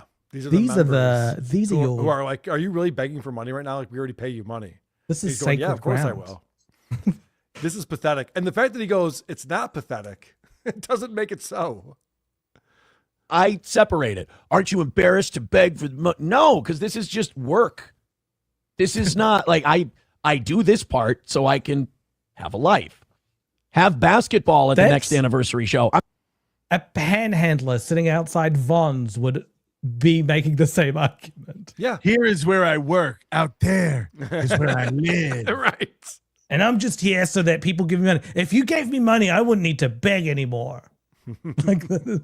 I'm actually planning something really cool for the anniversary show. I got to call a couple of people, and then I got to call Cheetos with my idea. Al Ruin says, sup, Aaron? Haven't listened to you in like a year. What's new with the show? Oh, my. This is Have you heard? What do you think the idea is? I'm going to play that in a minute, the anniversary show. All right, we'll leave it there. I have it. I have the clip. We're going to get to it. Okay. This is fantastic right here. I love this. He gets this chat, which is fake, that says, I haven't listened in a year. What's new? And listen to how Aaron responds to this. This tells you everything you need to know about his psyche, what he thinks is important about his show, everything. Cheetos with my idea. Al Ruin says, sup, Aaron? Haven't listened to you in like a year. What's new with the show? What's new with the show? That's the question. All right. Cool. Here we go. Oh, my God. We are in the midst of our biggest month ever. It's actually our biggest, because of those amazing protest streams, it's monetarily our best January since we've been, since the Twitch days. We did have our first January in the Twitch days was better than this January, but never more views. The ad revenue on the protest streams was fantastic. So we've had a very, very good January. So this is a guy who's a fan of the show. Comes in and says, I haven't checked in in a year. What's going on? What's new?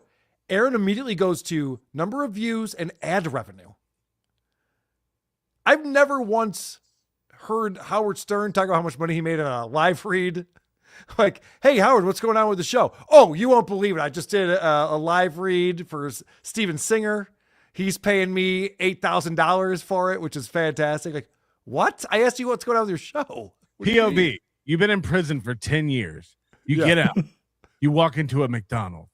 You get up to the counter. You go, I haven't been here in 10 years. What's new here? Yeah. Well, this quarter's going really well. We're way up. And I think, what is it, 600,000 views this month so far? I'll get a quick count for you. Wow. 591.6 thousand views. This is not what he asked at all. No one cares about this. So far in the last 28 days. So last 28 days. So that's not, maybe we're at 600,000. Remember when he didn't care about YouTube views because the algorithm was suppressing him, so it didn't matter? Yeah. Now he's actually beating everyone, so it's a fair playing field. Right. I'm a numbers guy. Look, I love numbers. Me too. Right. If I responded to the question with how's it going or what's new with a number, things are not going well in my life. No. Like that's you should not have a quantifiable answer to that question. This is a crazy response to that question. For January. Plus we have a successful business or a successful operation of any kind, you would hope that you're constantly beating your previous best. Growth's important. To him, he's like, you won't believe it. Things are up. Because he doesn't believe it. How's it going, Aaron? Well, my kids told me they loved me 12 times in the last week. I've made, counting every little interaction and that, like, what are you doing? Just say it's going pretty well. We're doing this thing. We're focused. I'm doing protest streams now. Have you tuned into any of those? Yeah, if Minneapolis wasn't a sanctuary city, he wouldn't have any of this. This is all just because he's in proximity of a place where ICE is cracking down on illegal immigration. Well, what does it do with him? Steel Toe chat room is a sanctuary city. This protest coverage tomorrow. It guarantees that next month is going to be lower. He will be looking back at January as the peak, and it's going to feel shit for him every time it's below but don't worry, Moody, because he'll find a different metric to compare it to. Right, of course. So views are down 82%, but income is up 2% or whatever it is. So he'll come up with something to make it right. Oh, so add another 100,000 to that. So yeah, it's Al Ruin. Thank you for checking in with us again. We're doing great. Yeah, somebody in the chat made a good point. It's going so well you can buy 20% of it for $2,000. Yeah, it's not a good sign. Appreciate you asking. We brought Oz back. If you haven't checked back with us in a year, we started making money again. We were profitable, so I said let's let some of that profit out. Let's hire Oz back on, and I love doing those shows. Wow. So that's actually a good answer, although we had to talk about making money and profitable. But that's actually a good answer to like, what's new? I haven't been here in a year. Oh, Oz is on Thursdays. Johnny Crushes comes on Monday through Wednesday. Like those are the answers to those questions. Oz on any one of our shows would bring our show down, and we would say no thanks. No shit. He will take anyone who's willing to come in that studio and sit with him to make him feel like he has a friend and feel better. That's what's crazy. It's like Oz is not anything. You reminding me of he valued his show at $20,000 means that if someone $10,000 means that if someone came up to him and they're like, I'm going to either destroy your show or destroy your car. He'd be like, take my show. Like this, like my show is not as important. The show isn't bruising up his legs. Right. But that's how low, that's insane that he values his show less than his car. And just to take that out another step, if his show is only worth $10,000, but if someone was like, take your show or take your kids, he'd be like, take my kids. The show is his identity, which is hilarious when he goes, I don't even care about this stuff, guys. This isn't my real life or anything. It's your entire identity. when you went to jail, you had to be recognized. You bragged about being recognized for being Aaron from Steel Toe. It's literally how he makes a living. He would be starving. By the way, no one who works a full-time job, and Aaron's working more than a full-time job, doesn't take their job home with them to some degree. So the fact that he's just like, I just turn all of this off, I don't give a shit afterwards, like, that's not possible. Yeah, it's insane. It's not how anything works. We see you on Twitter arguing with Moody. We know that's not possible. Not anything that you care about and that you are trying to make successful. Right. You can't turn it off. Right. I have to play you guys the anniversary show planning. Yes, please. Before we do that, supertip.gg/WATP, Gar Saxon coming in. I wear this helmet because I have a cabbage for a head. Any ladies think a guy with a little green on top? Another great character from Bruce McCullough. I grew up with Whitest Kids You Know. Like, those are my guys. All right, but they're not Rest watching in our peace, program. Trevor though. Noah. They're not watching our program. Tim Bollinger coming in. I'm on some new medication, and my shits haven't been normal lately. If they ever return to normal, Patrick will be the first to see. I don't want normal shits. Yes, send the abnormal shits. What do you mean? Send in your abnormal shits. Paint the bull brown. Should have taken a picture of Moody. Thanks for the turban. Moody's toilet splatter. I should have taken a fucking photo of that. That would have been a great callback. Well, yeah, you'd know if it was mine because the seat would be up. The good news is I think Moody will be at my house for about a week before Hackamania, so there's plenty more opportunity. He's gonna take me to eat Mexican food at every Gonzo coming in. Okay, guys, I gotta go. Me and my wife have tickets to see John Leguizamo perform his one-man show about the story of Elaine Gonzalez. Oh, you wish. You wish. Dimpled Balls, who is a huge contributor to this channel. We appreciate you, Dimpled Balls. I don't know if you're aware, but I used to own a marketing firm. The shit theory of marketing is a legitimate and highly successful marketing strategy. See? Carl would know. He used to own a marketing firm. Thank you, Patrick Michael. Good to see you. Dungeon Master 3000. Patrick is all projection. He's the kind of guy who eats another man's cum, the same man who cucked him and took his wife, and then he blocks you. What a jerk. Sean, the producer, says, show Big Boy made a duty. Melton will finish. What is that? I think that's like a kid's book, right? I don't know. Big Daddy Dodo. Did he say weak nail or weak male? His profile picture was a picture of Aaron with his toe. Oh, you're right. Big Daddy Dodo's always on top of this shit. He's so quick with it. Dr. Professor says, doesn't alcoholism make your shins bruise easier? My shins are okay. Josh O says, why hasn't Kumi been a guest on TLP yet? Just do it. That's actually a good idea. I forget that Anthony is available on Fridays. Should reach out to him to come on this program. He's busy trying to get Jim Norton to do Hackamania. That would be nice. I got big plans for Hackamania. Big plans. That would be, you've got fantastic. What do you have so far? Kumia and shit. Look, man. I'm like Aaron. I'm announcing things that are probably never going to happen. Literally just shit. Kumia's going to be opening for literal pictures of shit. Don't worry, Anthony. You're the headliner, buddy. You perform after the shit. We promise. All right. This is anniversary show planning pretty early this year. We're in January. He's already planning for the anniversary show, which is the end of July every year at Stoney's. This will be the 12th. It's really awesome. Balls Deep says, I'd supply targets for axe tossing.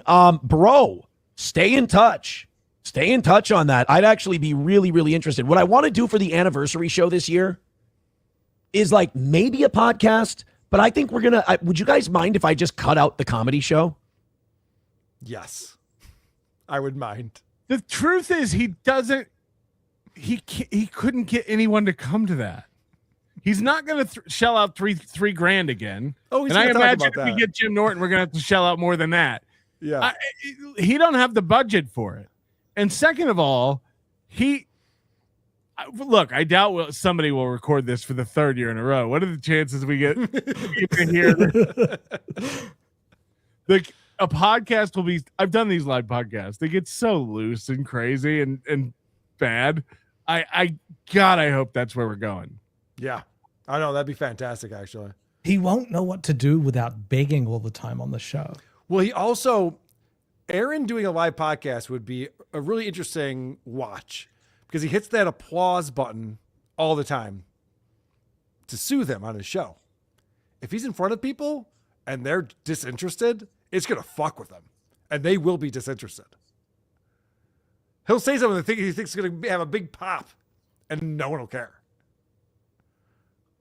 I don't think anybody gives a shit. I think people get hammered drunk. We do the cornhole tournament. And then I think people just want to hang out and drink with Oz and me and Johnny, everyone from the show. So now it's just a hang. Now it's just a watch Aaron sing karaoke and buy him a beer at the bar. Okay. It's probably a good idea. I don't have to pay thousands of dollars for comedians to fly in and do all that shit. We can just. Yeah. Why would you do anything for the ticket you're selling? Right. But I love that this is immediately what he goes to. What are you going to do for the anniversary show this year? Not pay thousands of dollars to Gino and Keanu. Like he is still buyer's remorse. It's wild how upset he is about giving him $3,000. Because Bob Levy told him 15,000, right? Was that the number or was it 5,000? I doubt it was 15,000. It was a number with a 5 in it Okay. that seemed like that he couldn't afford. I think I could get Bob Levy for 700. 700 what? Show. I don't have to pay thousands of dollars for comedians to fly in and do all that shit. We can just put that into your experience. So what I was going to do was bring in. He could have gotten the Biscontes for hundreds. They would have done it for hundreds. No shit. He was trying to be a big time guy. Like, hey, I got so much money coming in from this anniversary show. We'll play golf. We'll make all this money. Then he lost his ass. He paid Gino 10% of Gino's debt to American Express. Like the professional cornhole tournament organizer guys, they'll come out and do that for you. And then they could organize it. They could run it. So Aaron's already realizing, like, okay, what if the $3,000 I spent on those two idiots that didn't sell a single ticket and actually was detrimental to my court case? What if I had people run the cornhole tournament instead? Because that's a thing that actually people participate in that actually happens at this thing. Yeah, it's good. It's a good learning. Do you remember what happened last year at the cornhole tournament?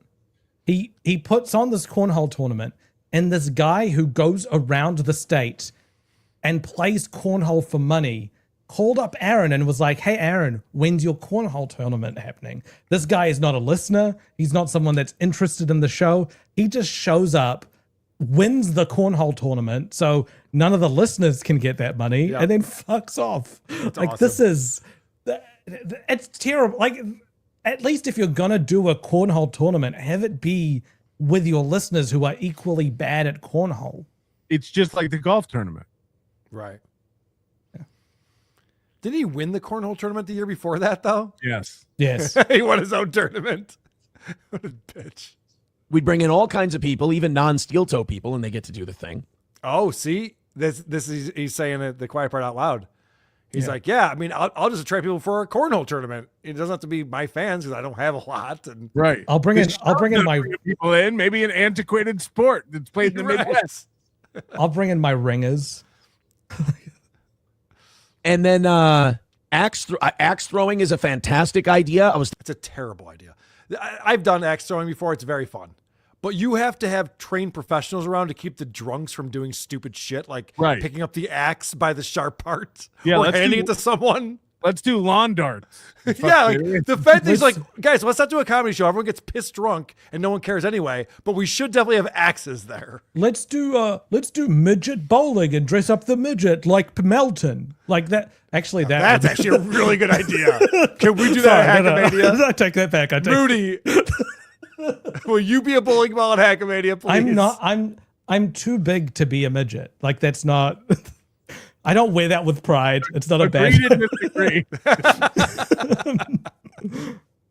Thinking of other tournaments, we'll have the karaoke thing going on. That's great. Let's do that.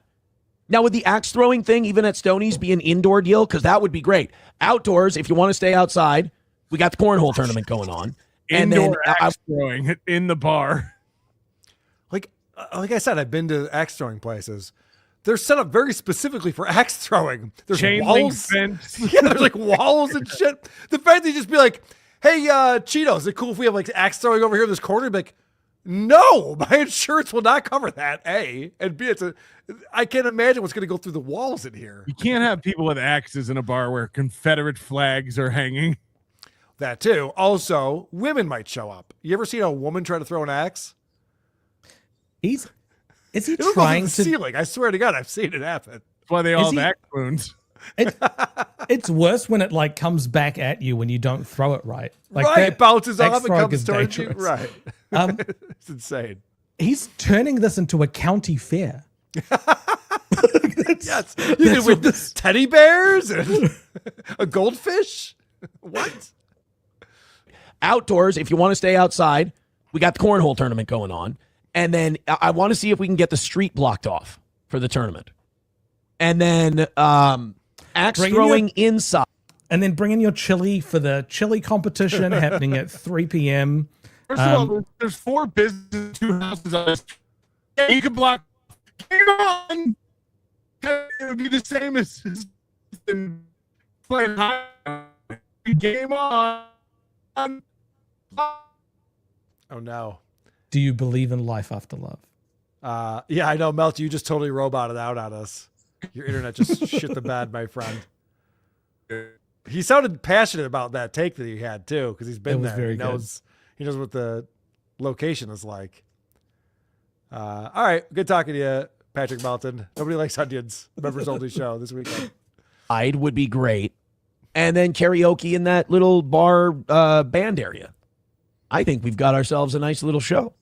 I think so. It's not even a show. Everything's described right now is there's a cornhole tournament. People can participate in karaoke. We'll have axe throwing. We'll shut down the street. Yeah. That's not a show. It's We'll fine do if you want to throw a party. I'm not against that. Hot dog eating contest. We'll do. Right. Like, it's turning into a county fair. Like I was joking, but not really. That. Matt Cloud says you should spend $3,000 on Gino again. I mean, hey, I'm going to put you on the board. We're going to talk about it. Put Gino's face on the target. That's so mean. What happened? Like, why did everybody turn? Oh, this is interesting.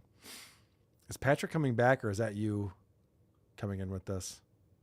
It's not me. Right, It's I'll keep an eye on it. Right. This is very interesting. So, someone brings up giving Gino $3,000 again, and Aaron's very passive aggressive here. His face on the target. That's so mean. What happened? Like, why did everybody turn on Gino and Keo? Well, not everybody, but why did a lot of people like change their opinion of them? Is it because they think they put me in jail? Is it some other shit? Like I said, I don't follow shit, and I should.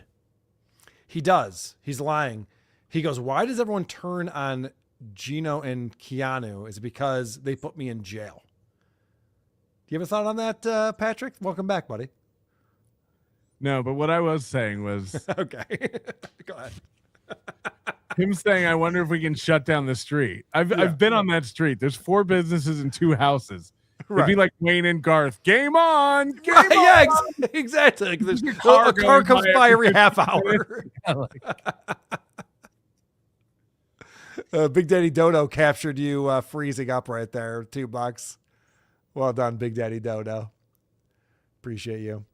I love that Aaron goes, I don't watch all this stuff. I don't know why you guys are turning on Keanu and Gino. It's like, I know he does. I know he knows exactly why. I know he's paying attention to all of this. I know he knows that Keanu's on Stuttering John's show all the time because he reached out to Keanu to get Stuttering John's contact information to set up that interview he was going to do. It's like going on John's show is not a good thing for your online career. Being a regular with Stuttering John is not helpful. And then what Gino's been doing on his stream lately, like, why would they be winning fans over with this? Also, Gino and Keanu are fighting with each other now. It's turning into a whole thing. That marriage has always perplexed me because if they weren't married, Keanu would be the exact type of person Gino would be calling a talentless whore and all the other shit that he says about women. He still does, even though they are married. Right. Real quick, principal uncertainty coming in to supertip.gg/WATP says, just finished Green Hell VR with a buddy, trying to survive in the jungle, covered in leeches and riddled with parasites, but we could take the headset off. He invented Eternal Hell Radio. You've That'll got be a a VR good day. headset. When somebody buys it for 10 grand, he can start up a new one. Yep. Check out the I Expect You to Die series. That's a good VR game if you're getting in that. All right, boys. I think we've covered it all. So much going on this week with the toe. I didn't get to the Tuesday Begathon, but I think people have seen it at this point. Just do it on your next Dabbleverse wrap-up show. You've got, Very what, good. 3 of those a week now? I do 3 a day 4? now. It's basically what this show has become. So it's all good. Patrick, you doing a members only tonight? Yes. 6 p.m. West, 9 p.m. East. Try out Image Tips on Patrick's yes. members show. That's on right now just for NLO. We're testing it out, but we hope to release that in the next few days for everyone else. Yet another feature that excludes Blind Mike from being able to enjoy. I just launched a new show with Blind Mike yesterday called Dabbleverse Live. You can watch it on this channel. It's also available as a podcast. So wherever you get your fine podcasts, go to the player and look up Dabbleverse Live. You'll find the feed. It's got a bunch of Really episodes. pissing off the Dabbleverse with this. I know. Quad was mad at me. Rochi was upset about it. I don't know what to do. I mean, I could write apology letters. Do you think that would help? No. Okay. So I'm not sure what to do. Well, this has been fantastic. Thanks, guys, for tuning into This Little Piggy. We'll be back again next week on Nobody Likes Onions channel, live from Atlantic City. Yes. We're looking forward to that. So, Moon, did you have any plugs? I didn't ask you. Nope. Same as always. There's a show in town, it's going down. Every week we're back on solid ground. Steel toe slipping, but we're gripping. Got the tea to spill, it's always flipping. From April's scrimp to Aaron's glee. Oh, this drama's just a spree. Polydrama, legal trauma. Another win, oh, that's the karma. This little piggy went to YouTube. This little piggy's on Rumble now. This little piggy's begging for dollars. And this little piggy's breaking down. Every week we'll recap it slow. Tune in for This Little Piggy Show. From revenge porn to felony, it's a circus, can't you see? The toe is bent, the goal is spent. His empire crumbles, all hell sent. April's playlist on repeat. Aaron's lies we can't defeat. The countdown's on, it won't take long to see this piggy squeal his song.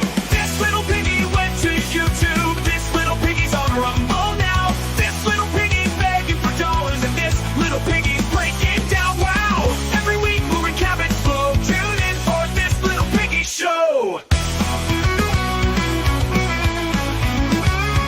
Oh, this little piggy ain't missing a thing. Just sit back, laugh, and watch the